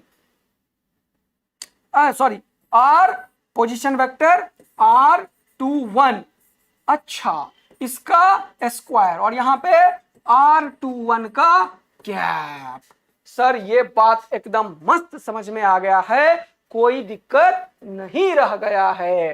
अब मैंने एक और चीज यहां पे लिखना है, क्या ज्ञान के लिए जरा देख लो, अगर कोई वेक्टर है इधर, यह है r12 और दूसरा वेक्टर है इधर r21, दोनों वेक्टर को देखो जरा सा, इसका डायरेक्शन इधर है, इसका डायरेक्शन इधर है, तो तुम इजिली बोलोगे r12 वेक्टर जो है वो माइनस ऑफ r21 के बराबर हो जाएगा। अच्छा, ये तो बहुत तगड़ा बात कर दी सर आपने, क्योंकि दोनों का मैग्नीट्यूड बराबर है। देखो यहां मैग्नीट्यूड मतलब ये एरो का डिस्टेंस, ये डिस्टेंस बराबर है और डायरेक्शन दोनों का क्या है, अपोजिट। इसीलिए अगर इसको बराबर करना है तो इसको क्या करना पड़ेगा, घुमाना पड़ेगा। तो टू वेक्टर्स इक्वल तब होते हैं जब उनका मैग्नीट्यूड भी बराबर होता है और उनका डायरेक्शन भी बराबर होता है, तभी दो वेक्टर को बराबर इक्वल वेक्टर बोला जाता है। तो अब मैंने बराबर तो लिख दिया, लेकिन अभी तो मैग्नीट्यूड तो बराबर है, ठीक है सर, लेकिन डायरेक्शन दोनों का अलग अलग है, एक उधर है और एक इधर है, इसीलिए ये वेक्टर इसके निगेटिव के बराबर है। तो सर आपने यहाँ पे बहुत बढ़िया तरीके से बोल दिया, ये हो जाएगा 4πε0 Q1 Q2। अब जरा सा देखो कितना तगड़ा चीज सिखाता हूं, यही तो है, ये 1 2 1 2 था, तो यहाँ पे क्या आया है देखो तो 2 1 2 1, हाँ कैप है तो क्या लिखोगे, r21 वेक्टर बाय r21 का क्या होल क्यूब। ये हो चुका है फोर्स ऑन 1 ड्यू टू 2, जो कि तुम देख पाओगे कि ये 21 है ना, 21 और इसका निगेटिव है r12, तो मैं इजिली बोल पाऊंगा कि ये फोर्स जो है magnitude wise force on 1 due to 2 और ये फोर्स जो है फोर्स ऑन 2 ड्यू टू 1, उनमें सब कुछ सेम है, क्योंकि इसका वैल्यू तो डिस्टेंस ही बताएगा। हाँ, और ये डिस्टेंस मान लो r वेक्टर को रिप्रेजेंट कर रहा है, तो ये तो r ही हो गया ना सर, इसमें भी r ही यूज हो गया यहाँ पे, है ना, और इसमें भी r ही यूज हो गया। तो ये दोनों बराबर तो हैं मैग्नीट्यूड वाइज, लेकिन डायरेक्शन वाइज अपोजिट हैं, इसीलिए अपन लिखते हैं कि F21 is negative of F12, और ये एक्चुअल में एक्शन रिएक्शन पेयर का फॉर्मेशन भी कर रहा है, दोनों के ऊपर इक्वल अमाउंट ऑफ फोर्स लगता है लेकिन अपोजिट लगता है। इसीलिए एक लाइन एनसीईआरटी का मैं तुम्हें बता रहा हूं, याद रखना कि Coulomb's law Newton third law को कहीं ना कहीं लिंक कर रहा होता है। तो अगर कोई ऑब्जेक्टिव क्वेश्चन एक ऐसा बनता है बेटा कि Newton third law Coulomb's law Newton के किस लॉ से लिंक कर रहा है, first law, second law, third law, तो आंसर क्या होगा, न्यूटन के थर्ड लॉ को कहीं ना कहीं ये लिंक करने की कोशिश कर रहा होता है। तो याद रखना ये न्यूटन थर्ड लॉ से रिलेटेड चीज है। अच्छा, और ये एक्शन रिएक्शन और ये पेयर की बातें कर दी। तो यहां तक मेरे प्यारे बच्चों ने सब कुछ समझ लिया है, बहुत ही बढ़िया एकदम मस्त समझ में आया है और बहुत ही अच्छा समझ में आ गया है। थैंक यू बच्चा लोग। नेक्स्ट क्वेश्चन की तरफ बढ़ते हैं। अब अपन कुछ क्वेश्चंस करेंगे सबसे पहले, फिर आएंगे दोबारा से कहां पे, सुपर पोजिशन प्रिंसिपल पे। तो फटाफट आप लोग एकदम मजेदार तरीके से एक बार आग लगा दीजिए, फटाफट बता दीजिए सर, कोई टेंशन की बात ही नहीं है, हमने एकदम मस्ती में ये सारा चीज सीख लिया है। वेक्टर फॉर्म को एक बार रिकैप करना पसंद करूंगा मैं वेक्टर फॉर्म को एक बार रिकैप करना पसंद करूंगा ताकि आप लोगों को याद हो जाए क्या करना होगा। एक कोऑर्डिनेट सिस्टम जिसमें कि ओरिजिन डिफाइन करने होंगे, दो चार्जेस लेना होगा, एक नंबर और दो नंबर, बहुत ही बढ़िया। एक नंबर का पोजीशन वेक्टर लिख लिया और दो नंबर का पोजीशन वेक्टर लिख दिया, एक वेक्टर लिख दिया जिसको कि ए बी का नाम दे दिया, वो आर दे दिया, तो R2 माइनस R1 हमें आर ए बी आपने ट्रायंगल लॉ से सिखा दिया सर। वैसे ही इसके लिए जब लिखोगे तो R12 दिखा दिया।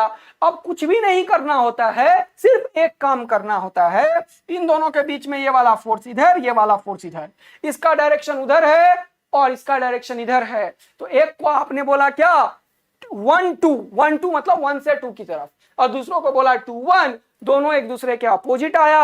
आपने ट्रायंगल लॉ को यूज करके ये रिजल्ट का फायदा उठाया और फिर सिंपली यूनिट वेक्टर लिख के रख लिया और फिर आपने लिख दिया कि फोर्स जो होगा दूसरे पे पहले के चलते वो Q1 Q2 बाय R12 का होल स्क्वायर, लेकिन उसका डायरेक्शन देने के चक्कर में आपने कैप यूज किया क्योंकि इसका मैग्नीट्यूड 1 होगा। कैप को ब्रेक करना आपने सिखाया, ये 2 पावर 1 पावर 3 पावर हो गया और मजा आ गया हमें, और आपने लिख दिया यहाँ पे Q1 Q2 R12 vector by R12 का क्यूब, इसको ओपन करके ऐसे भी लिख दिया। थैंक यू बच्चा लोग, मजेदार, लव यू बच्चा लोग, तुम लोगों ने एकदम फोड़ ही दिया यार, एकदम सारे समझ गए। अरे लक्ष्मीटियन भी आ गए हो, अरे कितनी बार पढ़ोगे बेटा लक्ष्मीटियन।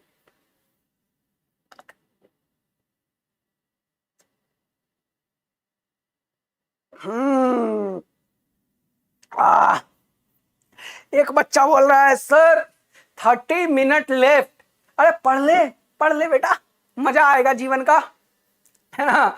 मस्त मजा तब आएगा ना यार जब तुम पढ़ोगे, नहीं तो निपट जाओगे तो काम कहां से होगा। निपटने के लिए थोड़ी बने हैं हम लोग पढ़ने के लिए बने हैं, मजेदार काम करने के लिए बने हैं। अरे भाई एकदम बढ़िया। चलिए सर, तो आपने काफी कुछ करा दिया है, अब कुछ क्वेश्चंस आप लेना चाहते हो। हाँ, मैं कुछ क्वेश्चंस लेना चाहता हूं। ये एक बढ़िया सा क्वेश्चन एनसीईआरटी का उठाना चाहता हूं, इसमें ढेर सारे कॉन्सेप्ट्स हैं, तो आप लोग पेन कॉपी लेके तैयार हो जाइए। एक कॉन्सेप्ट सिखाऊंगा, उसके बाद अच्छे से कीजिएगा, ठीक है। चलिए रेडी हैं सारे लोग, एकदम मजेदार तरीके से, जल्दी आ जाइए। बोल रहा है, थैंक यू बच्चा लोग, thank you so much. 3 question करेंगे, उसके बाद एकदम मजेदार जान आ जाएगा। A charge metallic sphere A is suspended bye nylon thread, another charged metallic sphere B is held by an insulating handle brought close to A such that the distance between their center is 10 centimeter as shown in figure। फटाफट figure देखो, ये है A और ये है B। बहुत बढ़िया, इसको इंसुलेटिंग ऐसे स्टैंड से पकड़ लिया और इसको नायलॉन थ्रेड से 10 सेंटीमीटर के सेपरेशन पे रख दिया। बहुत बढ़िया सर। अब क्या हुआ जरा देखो, इनके बीच में ये दोनों पॉजिटिव चार्ज है, अच्छा है ना। तो दोनों पॉजिटिव में क्या होगा, रिपल्शन होगा। ये इधर भागना शुरू कर देगा और ये यहां पे पड़ा रहेगा, ठीक है। चलो अगला देखो। अब क्या बोला इसने क्वेश्चन वालों ने, बोला the resulting repulsion of A is noted. A में रिपल्शन हुआ किसी तरीके से, इसने नोट कर लिया क्वेश्चन वालों ने। कैसे किया ये भी बता रहा है। For example bye shining a beam of light and measuring the deflection of its shadow on the screen। उसने पहले से एक स्क्रीन लगा रखा था, स्क्रीन पे उसका लाइट दे रहा तो फोटो आ रहा था, और जैसे वो चार्ज लाया तो ये डिफ्लेक्ट हुआ, तो उसका जो शैडो बन रहा होगा वो भी थोड़ा डिफ्लेक्ट कर रहा होगा। तो इसने पता कर लिया इससे कि एक स्फीयर के सामने दूसरा स्फीयर लाने से दोनों में क्या हुआ, है ना, दोनों में क्या हुआ, रिपल्शन स्टार्ट हो गया सर। ओके सर, बहुत बढ़िया। अगला देखेंगे। थैंक यू, जल्दी से इधर कंसंट्रेट कीजिए, मजा आएगा बच्चों। फिर बोल रहा है sphere A and B are touched by uncharged sphere C and D.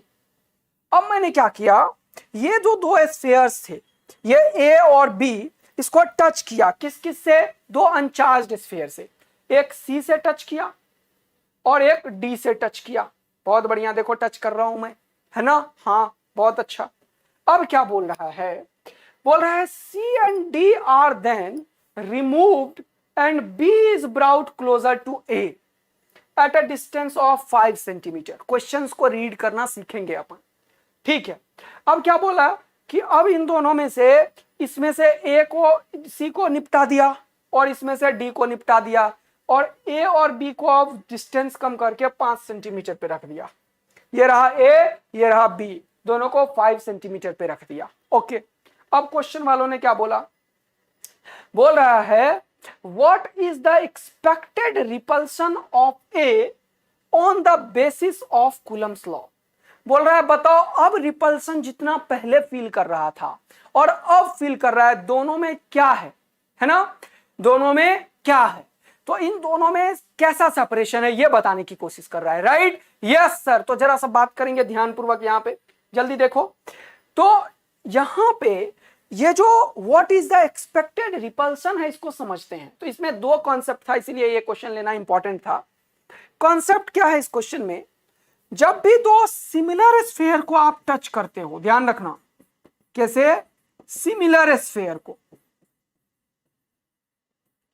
तो हमेशा क्या होता है, उन दोनों के ऊपर इक्वल चार्ज डिस्ट्रीब्यूट हो जाता है। कॉन्सेप्ट समझना। यदि मैं यहां पे बोलूं कि ये एक स्फीयर है, अच्छा, जिसका रेडियस r है, मटेरियल वही है, शेप एंड साइड सेम है, एक और स्फीयर मैंने ले लिया ऐसा, और इसका भी रेडियस r है, ठीक। इसके ऊपर चार्ज है q और इसके ऊपर है चार्ज 0। अब इन दोनों को टच करा दिया या फिर फाइन वायर से मैं कनेक्ट कर दिया, ऐसे कनेक्ट कर दिया, तो क्या होगा, यदि ये दोनों सिमिलर स्फीयर्स हैं। सिमिलर स्फीयर्स का क्या मतलब होता है बेटा, कि इनका मटेरियल भी सेम होगा, इनका कोई डाइलेक्ट्रिक कांस्टेंट वाला चीज सेम होगा, और इनके अंदर जो हम बात करेंगे शेप एंड साइज का वो भी सेम होगा। तो जब भी दो सिमिलर स्फीयर को इस तरीके से टच करेंगे तो जो फाइनल चार्ज होगा उसका हाफ हाफ चार्ज दोनों पे डिस्ट्रीब्यूट कर जाता है, हाफ हाफ चार्ज दोनों पे डिस्ट्रीब्यूट कर जाता है। तो नेट चार्ज कितना हुआ, क्यू नेट, ये हो गया क्यू प्लस 0। अच्छा, नेट कितना होगा, क्यू। अब इन दोनों को अगर मैं अलग कर दिया, नाउ सेकेंड स्टेप ऐसा हो गया, मान लो सेकेंड स्टेप कैसा हुआ, ऐसा, ये रहा और ये रहा। तो अब फाइनली क्या हो जाएगा जानते हो, ये चार्ज आधा इस पे आ जाएगा और आधा इस पे आ जाएगा।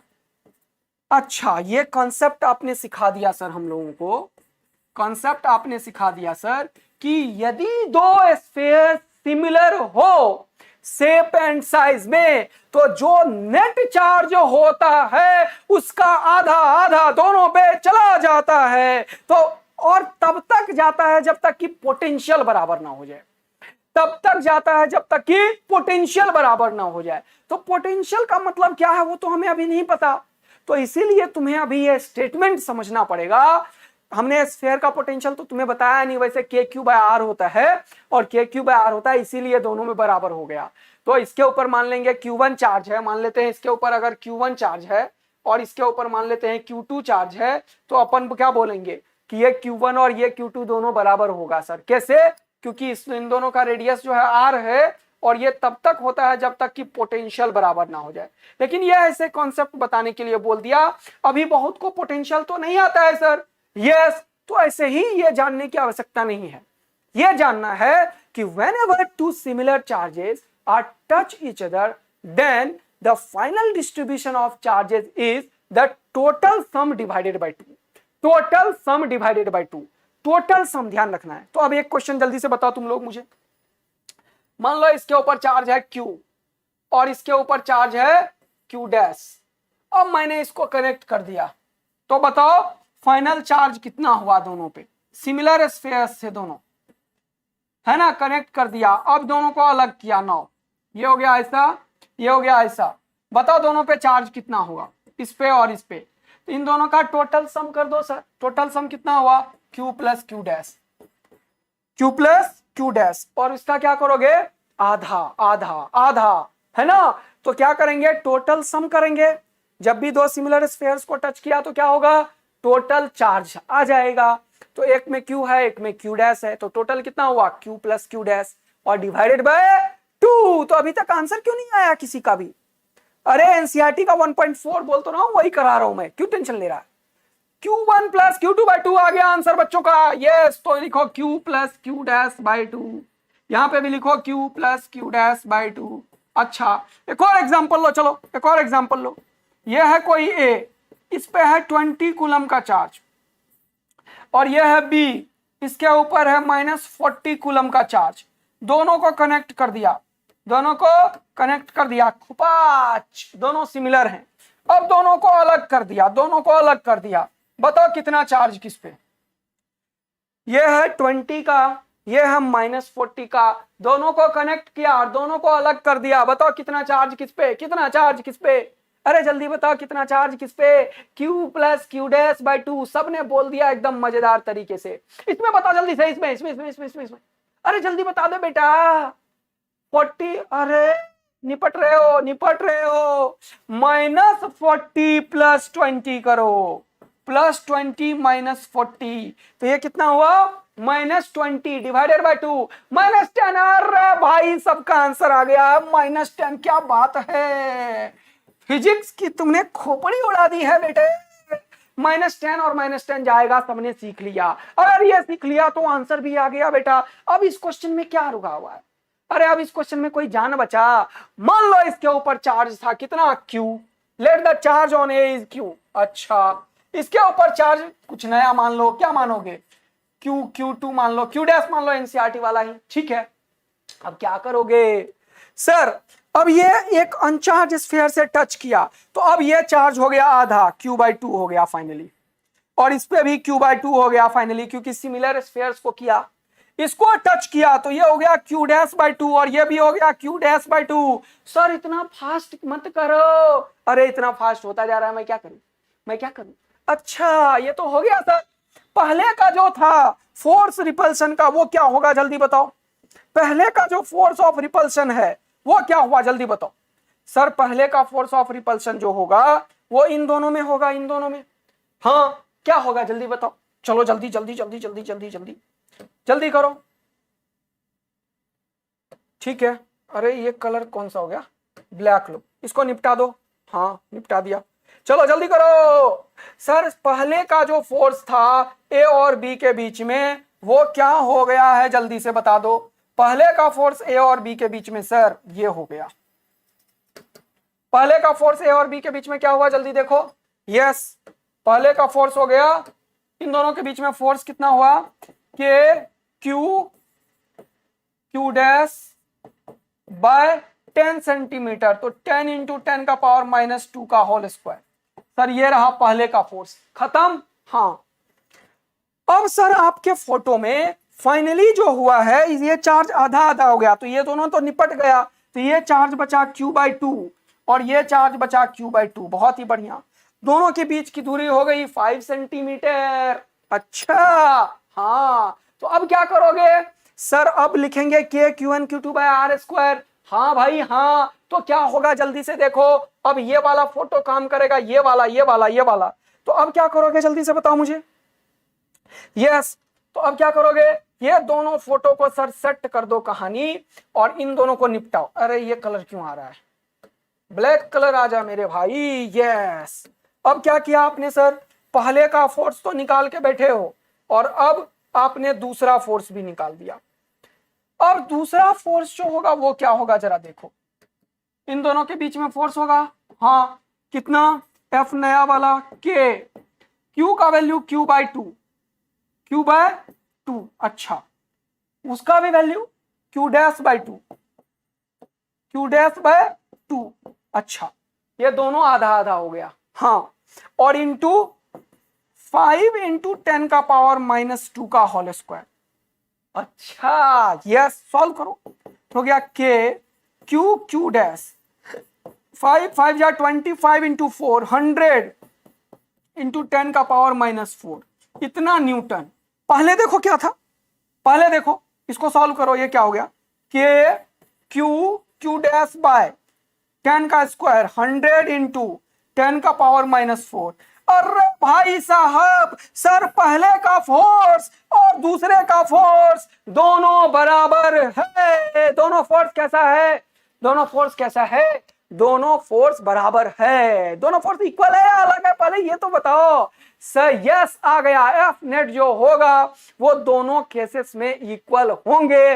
This is the final answer, क्योंकि इसमें भी आया है K/Q1Q2 इंटू 100 इंटू 10 का पावर -4। इसको तुम लिख सकते हो, इसको तुम लिख सकते हो 10 का पावर -2 और ऊपर ले जाओ तो इसको सजा के भी लिख लो। चलो जल्दी देखो जल्दी देखो जल्दी देखो, ये ऊपर गया तो हो गया 100 टाइम्स 100 K/Q डैश, और यहां पे भी क्या करोगे 100 K/Q डैश, अच्छा 100 K/Q dash Newton. This is the amount of force on both the charges and both the charges have similar forces of repulsion।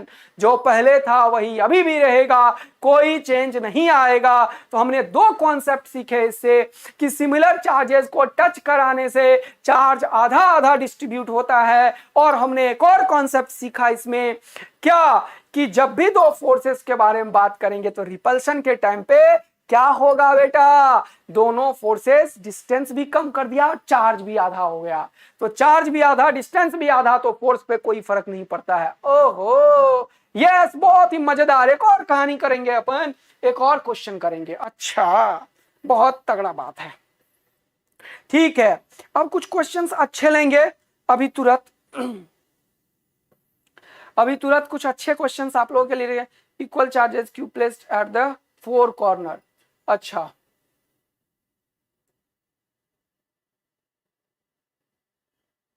ये एक बार क्वेश्चन करना चाहो तो ये शायद पूछ सकता है बोर्ड में एमसीक्यू में। एक छोटा सा क्वेश्चन आपके लिए लाया हूं, जल्दी से न्यूमेरिकल करेंगे 4-5 अभी फटाफट।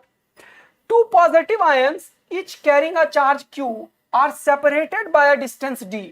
If F is the force of repulsion between ions, then the number of electrons missing from each ion will be. अब ये क्वेश्चन को मैं समझाता हूं, जरा ध्यान दीजिए। क्वेश्चन को मैं समझाता हूं, जरा ध्यान दीजिए आप लोग बेटा। ओके सर, बोल रहा है two positive ions each carrying a charge q। अच्छा, एक आयन है, ये है क्यू चार्ज वाला, और एक दूसरा आयन है, ये है क्यू चार्ज वाला। अब अगर पॉजिटिव चार्ज आया तो कुछ इलेक्ट्रॉन निकला होगा। हाँ सर, बात तो सही बोल दिया आपने। किसी भी चीज के ऊपर जब पॉजिटिव चार्ज आता है तो चार्ज निकलता है। हाँ, बहुत बढ़िया बात है। तो हमने यहाँ पे पॉजिटिव चार्ज है ये, और ये भी पॉजिटिव चार्ज है, तो चार्ज निकला होगा। हाँ सर, मान लिया मैंने इसमें पॉजिटिव का क्यू चार्ज आया तो कितना चार्ज निकला होगा सर? वो -q नाम का इलेक्ट्रॉन निकला होगा। तो एक्चुअल में तुम ये बोल सकते हो कि कोई भी चीज पहले तो क्या होता है? न्यूट्रल, पहले न्यूट्रल होता है। अब इसमें आया +e नाम का चार्ज मान लो, तो तुम क्या बोलोगे? एक इलेक्ट्रॉन निकला था, है ना यार बच्चों? हाँ, मैंने बोला आया इसमें +10e का चार्ज, तो तुम क्या बोलोगे? 10 इलेक्ट्रॉन निकला था, है ना? हाँ सर, मैंने बोला इसके ऊपर चार्ज आया +q, तो तुम क्या बोलोगे? सर +q नाम का इलेक्ट्रॉन निकला था।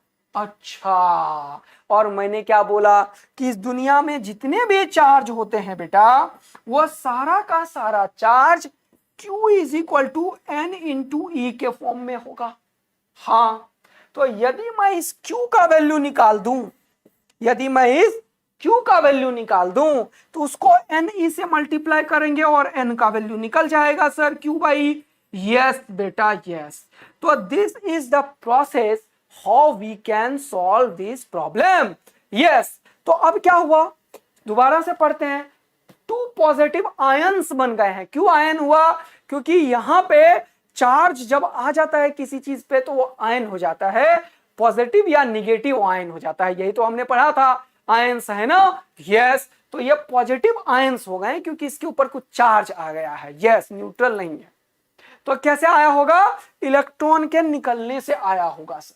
तो टोटल क्यू चार्ज आया तो Q = Ne की वैलिडिटी होगी। आपने बताया था क्वांटाइजेशन ऑफ चार्ज, तो N जो होगा वो Q/E के बराबर होगा। यहां से आप Q निकालो, E का वैल्यू 1.6 × 10⁻⁻19 से डिवाइड करो, अगर जरूरत पड़ेगा आपको आंसर मिल जाएगा।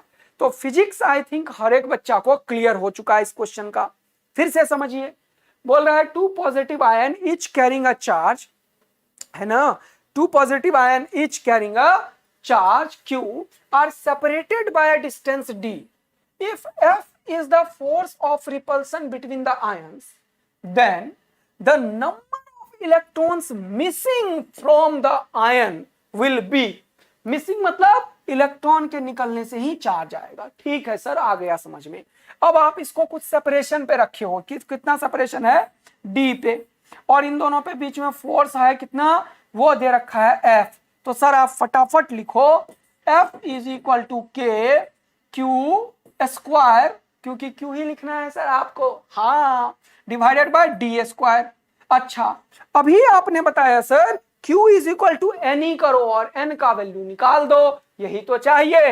अरे भाई हाँ, तो लिखो K Q = N × E का (² इधर सारे बच्चे ध्यान दो और मस्त मजा लो जीवन का। बेटा देखो कि how a teacher can solve a numerical problem. कैसे मैंने लाइन को पढ़ा, कैसे मैंने उससे जो डेटा आया उसे लिखा, फिर उससे रिलेटेड टर्म्स जो मिस कर रहा था, जो न्यूमेरिकल में यूज होने वाला था, उसके बारे में सोच लिया, और फिर दोबारा से न्यूमेरिकल को अटेम्प्ट कर रहा हूं, आंसर आएगा। तो बहुत सारे बच्चों को न्यूमेरिकल मिलते ही थोड़ी सी दिक्कतें आती है। उन सारे बच्चों को यह चीज पता होना चाहिए कि न्यूमेरिकल एक्चुअल में कुछ भी नहीं है। ये जो वो इंग्लिश लिख रखा है ना बेटा, उसी का मैथमेटिकल फॉर्म करते जाएंगे और आराम से फोटो सोटो बनाएंगे और मजा आता चला जाएगा जीवन का। अरे भाई साहब एकदम सही बोल दिया सर आपने। तो यहां से ये एन ही तो निकालना है। के का वैल्यू लिखो 1/4πε0d²। यहां पे लिखो n² e²। अब ये इधर ले आओ तो वहां पे हो जाएगा n² e² is equal to 4πε0d² into f। और अब आप क्या करोगे सर, यहां से n का वैल्यू निकाल लो सर। तो ये e² को नीचे फेंको तो 4πε0d² f/e²। और स्क्वायर उड़ाओगे तो यहाँ पे रूट आ जाएगा। तो मजा आया। 4πε0d² f/e², 4πε0d f², 4πε0। Answer नहीं है, क्या हो गया भैया? अरे सही है गलत है, कौन सा आ रहा है तुम लोगों को? बी। ये मैंने क्या गलती किया? ये क्या हो रहा है भाई? कहां गया मेरा क्वेश्चन? ये रहा। यहां से Q is equal to N ही हो गया सर। ओके, तो ये फोर्स रख दिया। आंसर क्या आया भाई? F। तो F इंटू 4πε0d² तो ऊपर आया है भाई, और e² नीचे आया है। e² नीचे किसी में दिख नहीं रहा है मुझे। ये रहा सी आंसर आ चुका था। मैं कहां खोया हुआ था? तुम्हारे पास खोया हुआ था, है ना? सी सी सी आ गया एकदम मजेदार तरीके से, सबको समझ में आ गया, एकदम मस्त समझ में आ गया। एक और क्वेश्चन ये रहा आपके सामने, जल्दी से जल्दी जल्दी जल्दी फोड़ने के लिए तैयार हो जाओ। सुपर पोजीशन कराऊंगा तब एक दो क्वेश्चन। अच्छा, कुछ क्वेश्चंस और लाया हूं मैं तुम्हारे लिए, ये भी सुपर पोजीशन से होगा। अच्छा चलो, तो जल्दी से आप सुपर पोजीशन करते हैं और 3-4 क्वेश्चन करेंगे, फिर धमाकेदार एंट्री करेंगे। राइट, एकदम रेडी हो तो फटाफट एक बार थम्स अप हो जाए। यस सर, एकदम फटाफट। अब न्यूमेरिकल आप कराओगे 4-5 और सुपर पोजीशन कराने के बाद जल्दी से एकदम एकदम आग लगा दो यार, आग लगा दो, एकदम तेज आग लगाओ, दिल बरसा दो, तब समझ में आएगा सुपर पोजीशन आ चुका है। जल्दी से। Yes, ready ready ready. अरे भाई साहब एकदम रेडी हो। Yes sir. अब क्या है देखो जरा सा, सुपर पोजिशन प्रिंसिपल का मतलब है फोर्स बिटवीन मल्टीपल चार्जेस। ये मल्टीपल चार्जेस क्या है सर? बहुत सारे चार्जेस। यस, थैंक यू बच्चा लोग, थैंक यू। यहां पे क्या करेंगे, मल्टीपल चार्जेस के बारे में आप बात कर रहे हो सर। अच्छा, एक चार्ज, हाँ, दूसरा चार्ज, हाँ, तीसरा चार्ज, हाँ। अच्छा ऐसा क्या? यस। और एक और चार्ज कहीं पे रख लेते हैं, मान लो यहाँ पे ये Q। अब क्या होगा जरा समझना बात को ध्यानपूर्वक। जब ये इसके ऊपर फोर्स लगाएगा तो ये बोलेगा अबे तू भी पॉजिटिव मैं भी पॉजिटिव, हाँ। ये बोलेगा अबे चल भाग जा यहाँ से, भाग जा भाग जा भाग जा। ये बोलेगा भाग रहा हूं, क्यों परेशान कर रहे हो, भाग रहा हूं मैं। ये बोलेगा अबे मेरे को तू भगाना चाहता है तो तू क्या रेस्ट लेगा? अरे थैंक यू बच्चा लोग, तुमने लव की बरसात कर दी, तो मैंने भी तुम्हारे लिए एक लव बना लिया। ये लो, आजकल मैं तुम्हारे लिए लव बनाने लगा हूं। ये लो, एक प्यारा सा लव मेरे तरफ से। पता नहीं मैं बना पा रहा हूं या नहीं। ओहो, मैंने बना दिया। यस, ये आजकल मैं बच्चों को ये वाला लव देने लगा हूं यार। देखो बच्चों, तुम्हारे लिए मेरे तरफ से ये रहा प्यारा सा मेरा वाला लव। आहा, तुम्हारे लिए है, ले लो और खुश हो जाओ। तुमने बहुत लव की बरसात कर दी मेरे लिए। थैंक यू, थैंक यू बच्चा लोग, लव यू बच्चा लोग, मजेदार धमकदार। इधर आ जाओ, क्वेश्चन में समय व्यतीत मत करो। चलो सर, ये रहा आपके लिए एक और कहानी। ठीक, यस सर। तो ये रहा Q1, ये रहा Q। ये बोलेगा इसे अरे भाग जा भाग जा, यहाँ से क्या कर रहा है, यहाँ से भाग, यहाँ से। तो ये बोलेगा अबे मेरे को भगाएगा, मैं तेरे को उतनी से भगाता हूं, क्योंकि कूलम ने बोला है, बाबा कूलम ने बोला है मैं तेरे को और तू मेरे को। तो इसने इसको भगाया तो इसने भी इसको भगाया, है ना। फोर्सेस लगे तो क्या हो गया, इधर दोनों में क्या हो गया भाई, रिपल्सन होने लगे। यस, ये बगल में बैठा हुआ था, बोला अबे चिन्नू मुन्नू, अबे चिन्नू मुन्नू मैं क्या मुंह देख रहा हूं, मैं भी जाऊंगा। ये बोला मैं भी जाऊंगा टिंकी के पास, लेकिन टिंकी इससे नाराज है, बोलेगा चल भाग जा। इसने बोला चल भाग जा, तो इसने बोला भी चल भाग जा इधर। अब देख क्या कमाल हो रहा है। अब सोच, रिंकू तब तक इंतजार कर रहा था भाई कि मेरा नंबर आ जाए बस। अब यहाँ चिंकी टिंकू पिंकी के पास के बाद अब आया रिंकू। रिंकू बोल रहा है मैं क्या करूं, मुझे समझ नहीं आ रहा है कि ये भाग के कितनी दूरी पे चला गया, है ना, भाग के कितनी दूरी पे चला गया। अब पहले तो हमारे बीच का डिस्टेंस ये था, लेकिन इसने भी फोर्स लगा दिया, इसने भी फोर्स लगाया, तो कुछ इधर उधर हुआ होगा, सेपरेशन उल्टा सीधा हो गया होगा। तो क्या अब हम काम करने के लायक है या नहीं है? तब आया, कौन आया? Superposition principle. बेटा सुपरपोजिशन प्रिंसिपल का स्टेटमेंट बोलता है कि जब भी दो के बीच में फोर्स ऑफ अट्रैक्शन या रिपल्शन को तुम देखो, जब भी दो के बीच में फोर्स ऑफ अट्रैक्शन या रिपल्शन तुम देखो, तो बाकी सारे को भूल जाओ कि बगल में कोई होगा भी। यानी कि दो फोर्सेस के बीच में अट्रैक्शन या रिपल्शन इनके सराउंडिंग में चार्जेस से इंडिपेंडेंट होता है। ओके सर, यानी कि इन दोनों को देखेगा तो इन्हीं दोनों को देखेगा, बाकी को देखना बंद, तब कहानी सही चलेगा भाई। अच्छा, फिर जब इन दोनों को देखना शुरू करोगे तो इन्हीं दोनों को देखो, बाकी को देखना बंद। जब इन दोनों को देखोगे तो इन्हीं दोनों को देखो। अच्छा, यानी कि टिंकू ने अपना फोर्स लगाया और उसी डिस्टेंसेस पे लगाया जो पहले पे था, है ना। तो ये सारे के सारे चार्जेस एक एक करके इसके ऊपर फोर्स लगाएंगे, और उन फोर्सेस को लगाने के टाइम पे इस बात का कोई फर्क नहीं पड़ेगा कि सराउंडिंग में और भी चार्जेस हैं या नहीं है। हो तो बढ़िया, नहीं हो तो बढ़िया। यानी कि कोई, इसका स्टेटमेंट क्या है? Force on any one of the charge due to any other charge in the surrounding is independent of presence of all the charges in the surrounding. किसी दो फोर्सेस के बीच में जो फोर्स होगा वो सराउंडिंग के सारे चार्ज से इंडिपेंडेंट होगा। And the net force on one of the charge is the vector sum of all the individual forces।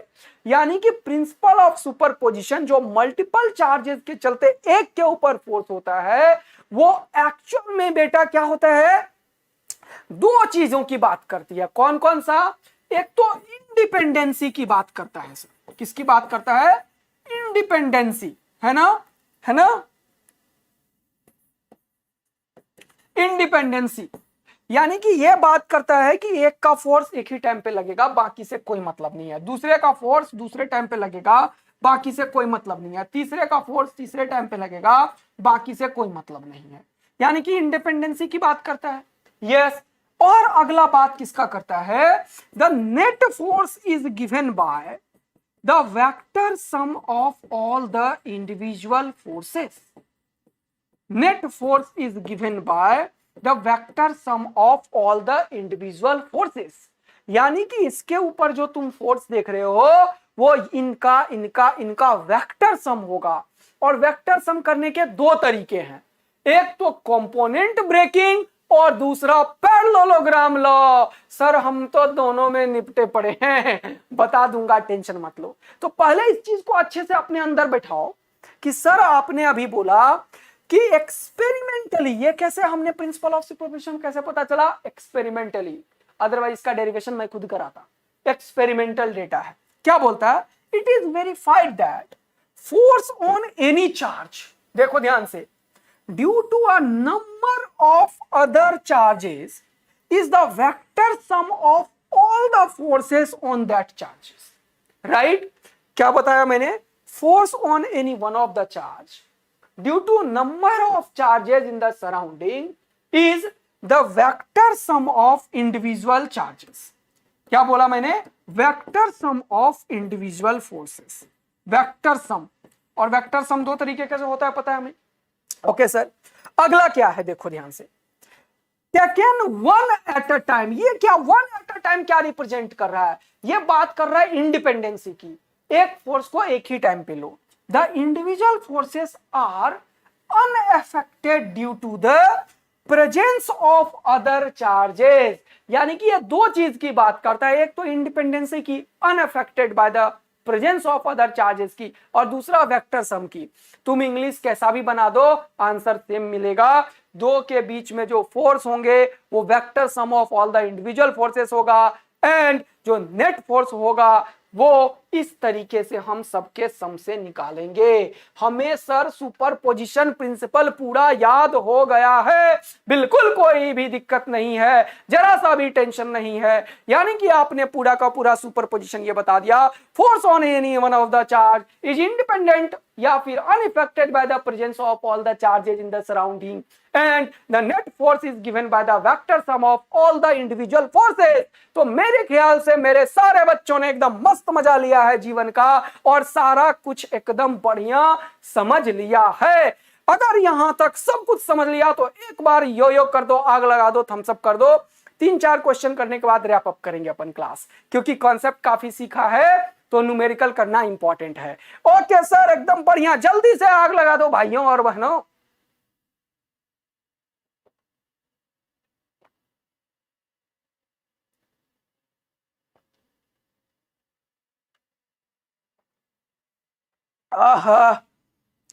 Time up. अरे 5 मिनट 10 मिनट रुक जा, क्वेश्चन करा देता हूं, 4-5 क्वेश्चन करा देता हूं। अच्छा लगेगा बेटा, अच्छा लगेगा, सुंदर लगेगा, मेरे लिए नहीं अपने लिए। ओहो, आज तो यो यो हो गए भाई, आग लग गए भाई, बहुत बढ़िया। सर आप कितने चैप्टर्स पढ़ाओगे? अरे यार पढ़ता जाना, नहीं पता है मुझे कितना कराऊंगा। जब बोलेंगे पांडे सर आ जा बेटा, आ जा इधर, आ जा, उधर चला जाऊंगा, फिर अभी इधर, समझ रहे हो ना? जल्दी पहले इधर कर ले, है ना? ओहो, थैंक यू बच्चा लोग, लव यू बच्चा लोग, तुम्हारे लिए तो मैंने लव बना के रखा हुआ ही है। ये ले लो फिर से एक बार मेरे तरफ से तुम्हारे लिए, ये रहा एक और लव। चलो फिर से इसको हटाओ और क्वेश्चन करा दो सर। अब ये एक एनसीईआरटी का एक क्वेश्चन उठाता हूं मैं, ठीक? ये एक छोटा सा एक क्वेश्चन मैं अपनी तरफ से कराऊंगा, फिर एनसीईआरटी का क्वेश्चन। पहले 1-2 क्वेश्चन अपनी तरफ से कराऊंगा। ये वाला क्वेश्चन करो, ये वाला क्वेश्चन करते हैं सुपरपोजिशन प्रिंसिपल से। ट्रायंगल वाला, हेक्सागन वाला, सारे क्वेश्चन फटाफट होने लगेंगे, फिर जल्दी करेंगे। ये क्वेश्चन बोल रहा है equal charges Q are placed at the 4 corner ABCD of a square of length A, है ना? Yes, the magnitude of force on the charges at B will be. देखो बच्चों, अब तुमने मुझे हर्ट दिया तो मैं भी दे देता हूं यार बच्चों, तुम मुझे रेस्पेक्ट देते हो तो मैं भी तुम्हें रेस्पेक्ट देता हूं। मैं अपने स्टूडेंट का उतना ही रेस्पेक्ट करता हूं जितना मेरे स्टूडेंट मेरे रेस्पेक्ट करते हैं, और उतना ही प्यार करता हूं जितना मेरे स्टूडेंट मुझसे प्यार करते हैं। तो दोनों बराबर चलेगा भाई, बराबर, है ना? यस, जल्दी आ जाओ इधर। बोल रहा है equal charges Q are placed at the 4 corner ABCD of a square of length A। ठीक है सर, तो आप एक फोटो बना लो सर।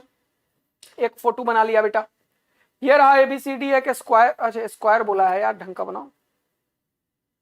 हाँ, ये रहा स्क्वायर बेटा। अच्छा, सारे साइड्स बराबर हैं। साइड का वैल्यू कितना है बेटा? साइड लेंथ A, ये रहा A, ये रहा A। अच्छा, ये रहा A, ये रहा A। अच्छा, ABCD लिख लो, ABCD। अब क्या बोल रहा है? सब पे क्यू क्यू चार्ज बिठा दो, क्यू क्यू चार्ज बिठा दो, क्यू क्यू क्यू क्यू। अब क्या बोला? The magnitude of the force on the charge at B, B वाले के ऊपर कितना फोर्स लगेगा ये बता दो। भाई साहब सबने निकाल लिया आंसर, तो सही बता रहे हो यार, तुम लोग तो फोड़ू हो। इसके ऊपर जो लगेगा फोर्स वो बताओ सर। ये बोलेगा इसे, ये बोलेगा अबे चल भाग जा, लेकिन इन दोनों की दूरी बराबर है तो ये F फोर्स से लगाएगा।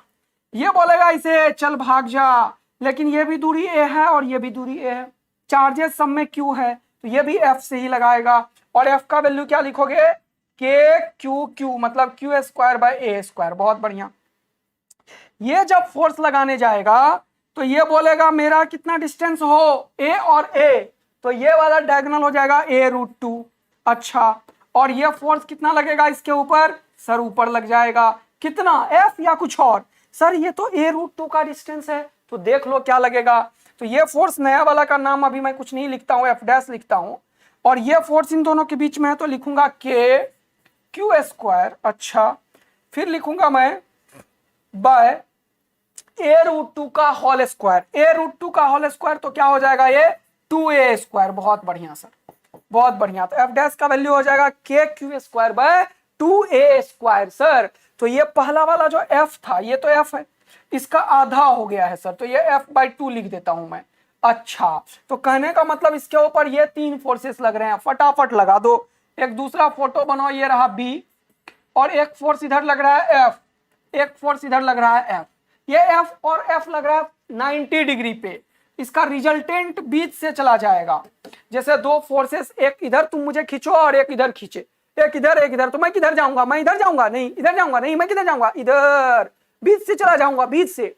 अगर दो बराबर बंदा मुझे खींच रहा है, तुम इधर खींच रहे हो, एक इधर खींच रहा है, मैं किधर जाऊंगा, इधर नहीं, तुम्हारी तरफ नहीं, किधर जाऊंगा, बीच से जाऊंगा, बीच से जाऊंगा, बीच से जाऊंगा। अच्छा, तो ये दोनों का रिजल्टेंट हो गया f√2 सर, मजा आया। ये तो f√2 इन दोनों का रिजल्टेंट आया, लेकिन एक और खेल पहले से खेल रखे हो तुम। कितना सर, ये वाला फोर्स f/2 भी तो लग रहा है, और ये एंगल 45 पे ही तो जाएगा। तो अब ये 45 पे एक और फोर्स ऊपर लग गया, कितना f/2। तो इसी एंगल 45 पे एक और फोर्स ऊपर लग रहा है f/2। तो नेट फोर्स इस बी पे इधर ही लग गया और इन दोनों के सम के बराबर हो गया। तो एफ नेट का वैल्यू सीधा निकल गया f/2 प्लस f/√2। अरे भाई साहब, मजा आ गया। एफ दोनों में कॉमन ले लो, ऑप्शन देख लो फटाफट। अच्छा, तो ये कुछ खेल खेल रहा है यार हमसे। चलो देखते हैं। एफ का वैल्यू के क्यू स्क्वायर बाय ए स्क्वायर है, के का वैल्यू रख दूंगा, एफ का वैल्यू रख दो, के का वैल्यू रखो 1/4 पाई एप्सिलॉन नॉट, है ना, के क्यू स्क्वायर बाय ए स्क्वायर, और यहाँ पे क्या बचा 1/2 प्लस 1/√2। सही है, मस्त, मजा आया। तो 2 और √2 हो गया, ऑप्शन देखो।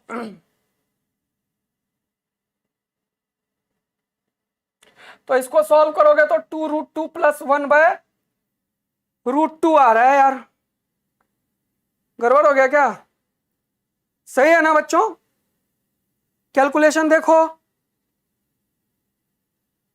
f² प्लस f²√2, तो f√2, ओहो ये गलत कर दिया। अच्छा, वही तो मैं पगला गया था, मैं सोचा ऐसा का ही हो रहा है भैया। f/2 प्लस f√2 है ना भाई लोग, f√2 था सर, तो प्लस ये कॉमन ले लिया सर आपने, हाँ कॉमन ले लिया, तो यहाँ पे f कॉमन ले लिया ये वाला पूरा। तो अब यहाँ पे क्या बचा 1/2 प्लस √2। तो देखो कौन सा आंसर है इसका, 1/2 प्लस √2, यस। तो 1/, बी आएगा यार आंसर। ये एलसीएम ले लो तो हो जाएगा क्या, Q square by 4 pi epsilon naught A square into, ये हो गया 1 plus 2√2/2, 1 plus 2√2/2, 1 plus 2√2/2 Q square. C answer आ रहा है, तुम लोग डी क्यों बोल रहे हो? अरे सी आंसर आया ना, गलत ओपी, कहां पे गलती किया? सी आएगा यार आंसर, सारे गलत बोल रहे हो तुम लोग, मुझे बोल रहे हो गलत ओपी। अरे सी आएगा बच्चों, ये सी आंसर, सी सी सी सही है ना, सी। अरे डी में लव क्यों बरसा रहे हो, गलत बोल रहे हो और लव भी बरसा रहे हो। अरे अरे 2 मिनट रुक, 1-2 क्वेश्चन और कराऊंगा, कल नया चीज पढ़ाऊंगा इलेक्ट्रिक फील्ड, ऐसे गड़बड़ मत कर, 1-2 क्वेश्चन और कराने दे, नहीं तो बाद में देख लेना, कोई बात नहीं बेटा, 1-2 क्वेश्चन और कराने दे। C is okay, yes C is okay sir, yes C is done, ठीक है, कैलकुलेशन देख लेना। ओके, एक और क्वेश्चन अब तुम्हारे सामने ये रहा, ये क्वेश्चन देखो, if 4 identical charges particle of charge q each are kept at the vertices of regular pentagon। जल्दी देखो, अब हमारे पास है रेगुलर पेंटागन, रेगुलर पेंटागन बना दिया। पेंटागन क्या होता है, 5, 1 2 3, बढ़िया नहीं बनाया मैंने, नीचे से स्टार्ट लेता हूं, 1 2 3 4 5, अब तुम्हें एक चीज सिखाता हूं, कॉन्सेप्ट, मजा आएगा तुम्हें, ठीक है। रेगुलर पेंटागन, अब ध्यान से सुनो। 4 identical charge particle of charge q is placed, each are kept at the vertices of regular pentagon, then force acting on a charge minus q, यहां पे ये माइनस q। तो रेगुलर पेंटागन का side length दे रखा है क्या इसने भाई, here r is the distance of vertex from the center of the pentagon, तो ये भी r है, ये भी r है, ये r और r, ये भी r है, ये भी r है, ये भी r है। हाँ, ऐसा कभी भी रेगुलर शेप्ड चीज आए तो एक कॉन्सेप्ट बहुत इंपॉर्टेंट बता रहा हूं मैं, कॉन्सेप्ट है इस क्वेश्चन के पीछे, देखो इस क्वेश्चन के पीछे का एक कॉन्सेप्ट है बेटा।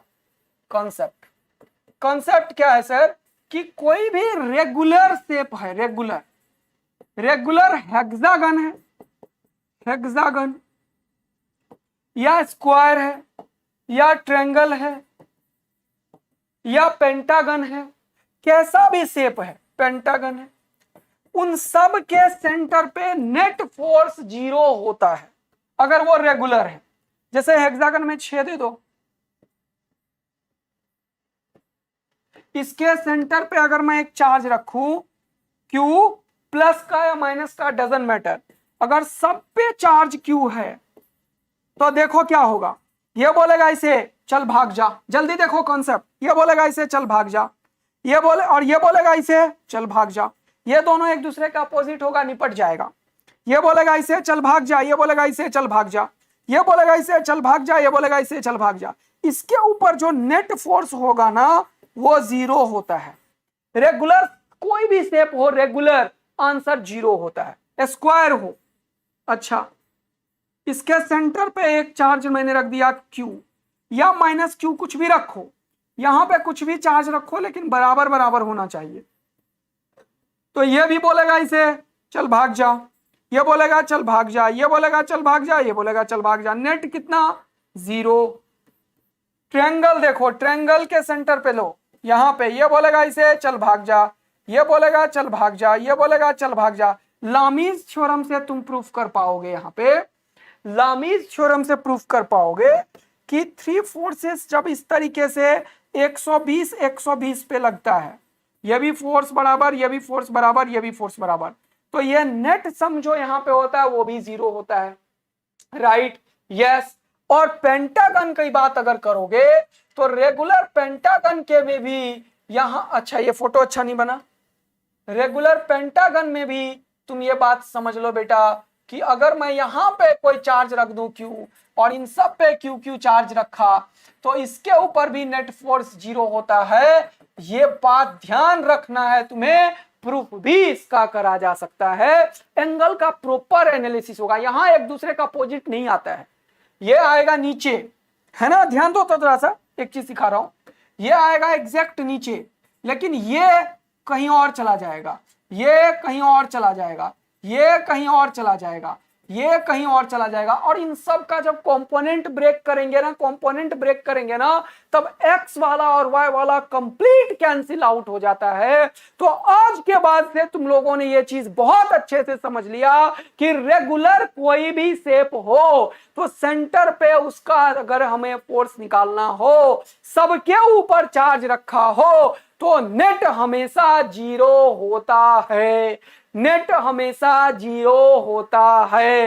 यस सर, एकदम समझ में आ गया। तो अब क्वेश्चन को आप करा दो, है ना, मजा आ जाएगा। तो क्वेश्चन क्या है अब देखो जरा ध्यान से, बोला 4 आइडेंटिकल चार्ज पार्टिकल, ये 4 ही है, ध्यान रखना। क्या इसके ऊपर नेट 0 आएगा? नहीं आएगा सर, नहीं आएगा सर, क्योंकि इस बार 4 ही है। ये पेंटागन है, ये क्या है, पेंटागन, लेकिन है कितना, 4, तो नेट नहीं आएगा। तो हम दिमाग लगाते हैं बेटा। Then force acting on minus Q kept at the centre of the pentagon is, तो हमने दिमाग लगाया, क्या किया, यहां पे तो चार्ज दिया नहीं इसने, तो मैं अपने ही मन से, ध्यान देना, अपने ही मन से एक Q भी रख देता हूं और एक माइनस Q भी रख देता हूं। ऐसा रख दो तो तुम्हें कोई हर्जा नहीं सर, कोई हर्जा नहीं। माइनस Q प्लस Q हो गया 0, पहले भी था 0 अभी भी है 0। अच्छा, ये भी बात तो आपने सही बोल दी सर। अब सुनना, अब अगर मैं प्लस क्यू को बोलूं तुम अपना गेम खेल दो बेटा, तो प्लस क्यू बोलेगा मैंने खेल दिया गेम। इसके इसके इसके इसके और इसके, इन सबको अगर तुम कंसीडर करके निकालोगे नेट फोर्स तो कितना आएगा? 0। अच्छा सर, आपने जबरदस्त गेम खिलवा दिया। यहां पे एफ नेट आया plus F due to minus Q आया। ये एक्चुअल में होगा फोर्स माइनस क्यू के ऊपर, क्योंकि एक जगह खाली था, इसके ऊपर आपने माइनस क्यू प्लस क्यू दोनों पटक दिया। दोनों पटकने से जबरदस्त फायदा हुआ, ये सारे मिलके हो गए 0। हाँ, और माइनस क्यू के चलते यहां पे बस बचा रह गया, ये दूरी है आर और माइनस क्यू। तो ये तो फोर्स सर आपने अभी तुरंत बताया कि सबके चलते होता है 0, और इसके चलते ये माइनस और माइनस में होगा रिपल्शन, दूरी है आर, आंसर आएगा K Q square by R square. Sir मजा आ गया है, और answer K Q by R square. A option सही हो गया भाइयों, ए ऑप्शन सही हुआ, डी नहीं। निपट गए तुम यार। अरे तुम निपटा मत करो यार, तुम लोग निपटते हो तो मुझे बड़ी दुख होता है अंतरात्मा में। अंतरात्मा में मुझे दुख होता है कि मेरे बच्चे निपट कैसे रहे हैं। निपटने नहीं दूंगा मैं यार।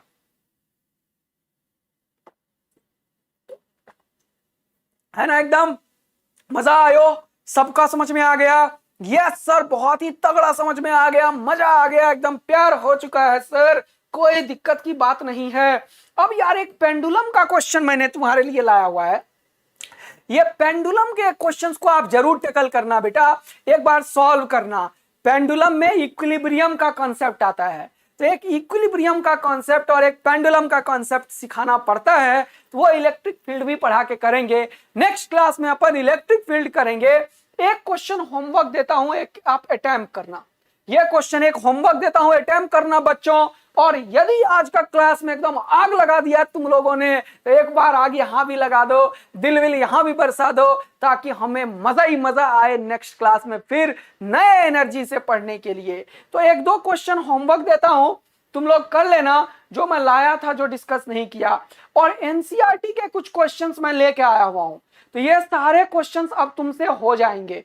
तो ये सारे एनसीईआरटी के क्वेश्चंस तुम्हें अटेम्प्ट करना है, और वो 1.6 ये देख लो, ये आज ही जाके करना है। एकदम कसम खा लो तुम लोग, कसम खाओ, तुम्हें बोर्ड और नीट और आईटी का कसम है बेटा कि तुम ये सारा करके लाओगे नेक्स्ट क्लास में।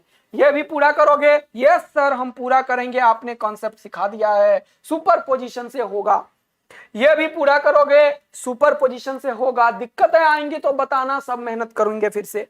ये भी पूरा करोगे? छोटा सा क्वेश्चन 1.1 वाला है, होमवर्क करना जरूर। ये भी पूरा क्वेश्चन करोगे, होमवर्क है छोटा सा, करना जरूर। कुछ क्वेश्चंस जो मैं बोल रहा हूं ऑलरेडी ये तुम्हारे एनसीईआरटी में है लिखा हुआ, लेकिन मैंने भाई अपने लोगों से टाइप कराया है, तुम्हारे लिए लाया है, करेक्शंस चेक की है। तो अगर इतना मेहनत हुआ तो तुम लोग जरूर ही होमवर्क करोगे, मुझे विश्वास है अंतर आत्मा में। थैंक यू बच्चा लोग, लव यू बच्चा लोग, तुम लोगों ने एकदम मजेदार तरीके से मजा दे दिया है मुझे, और बहुत ही मजा आया। तो इतना सारा लव लव देख के मेरे तरफ से ये रहा तुम्हारे लिए लव, है ना, ये वाला लव मेरे तरफ से तुम्हारे लिए, और अब तुम्हारे लिए आगे मैंने कर दिया। थैंक यू बच्चा लोग। यस, तो आप लोग एकदम होमवर्क कीजिए और अच्छे से एकदम मस्ती में पढ़ाई कीजिए। मिलेंगे फिर से नेक्स्ट क्लास में, तब तक के लिए बाय बाय बच्चा लोग। मस्त रहिए, खुश रहिए, और ढेर सारा पढ़ाई करते रहिए। बाय बच्चा। टेस्ट पेपर जरूर अटेम्प्ट करना, स्कॉलरशिप मिलेगा, लैपटॉप बेटा, मजा आएगा। पिताजी और माताजी बोलेगी वाह ये कैसा प्लेटफॉर्म है भाई, इतना पढ़ाता भी है और देता भी है।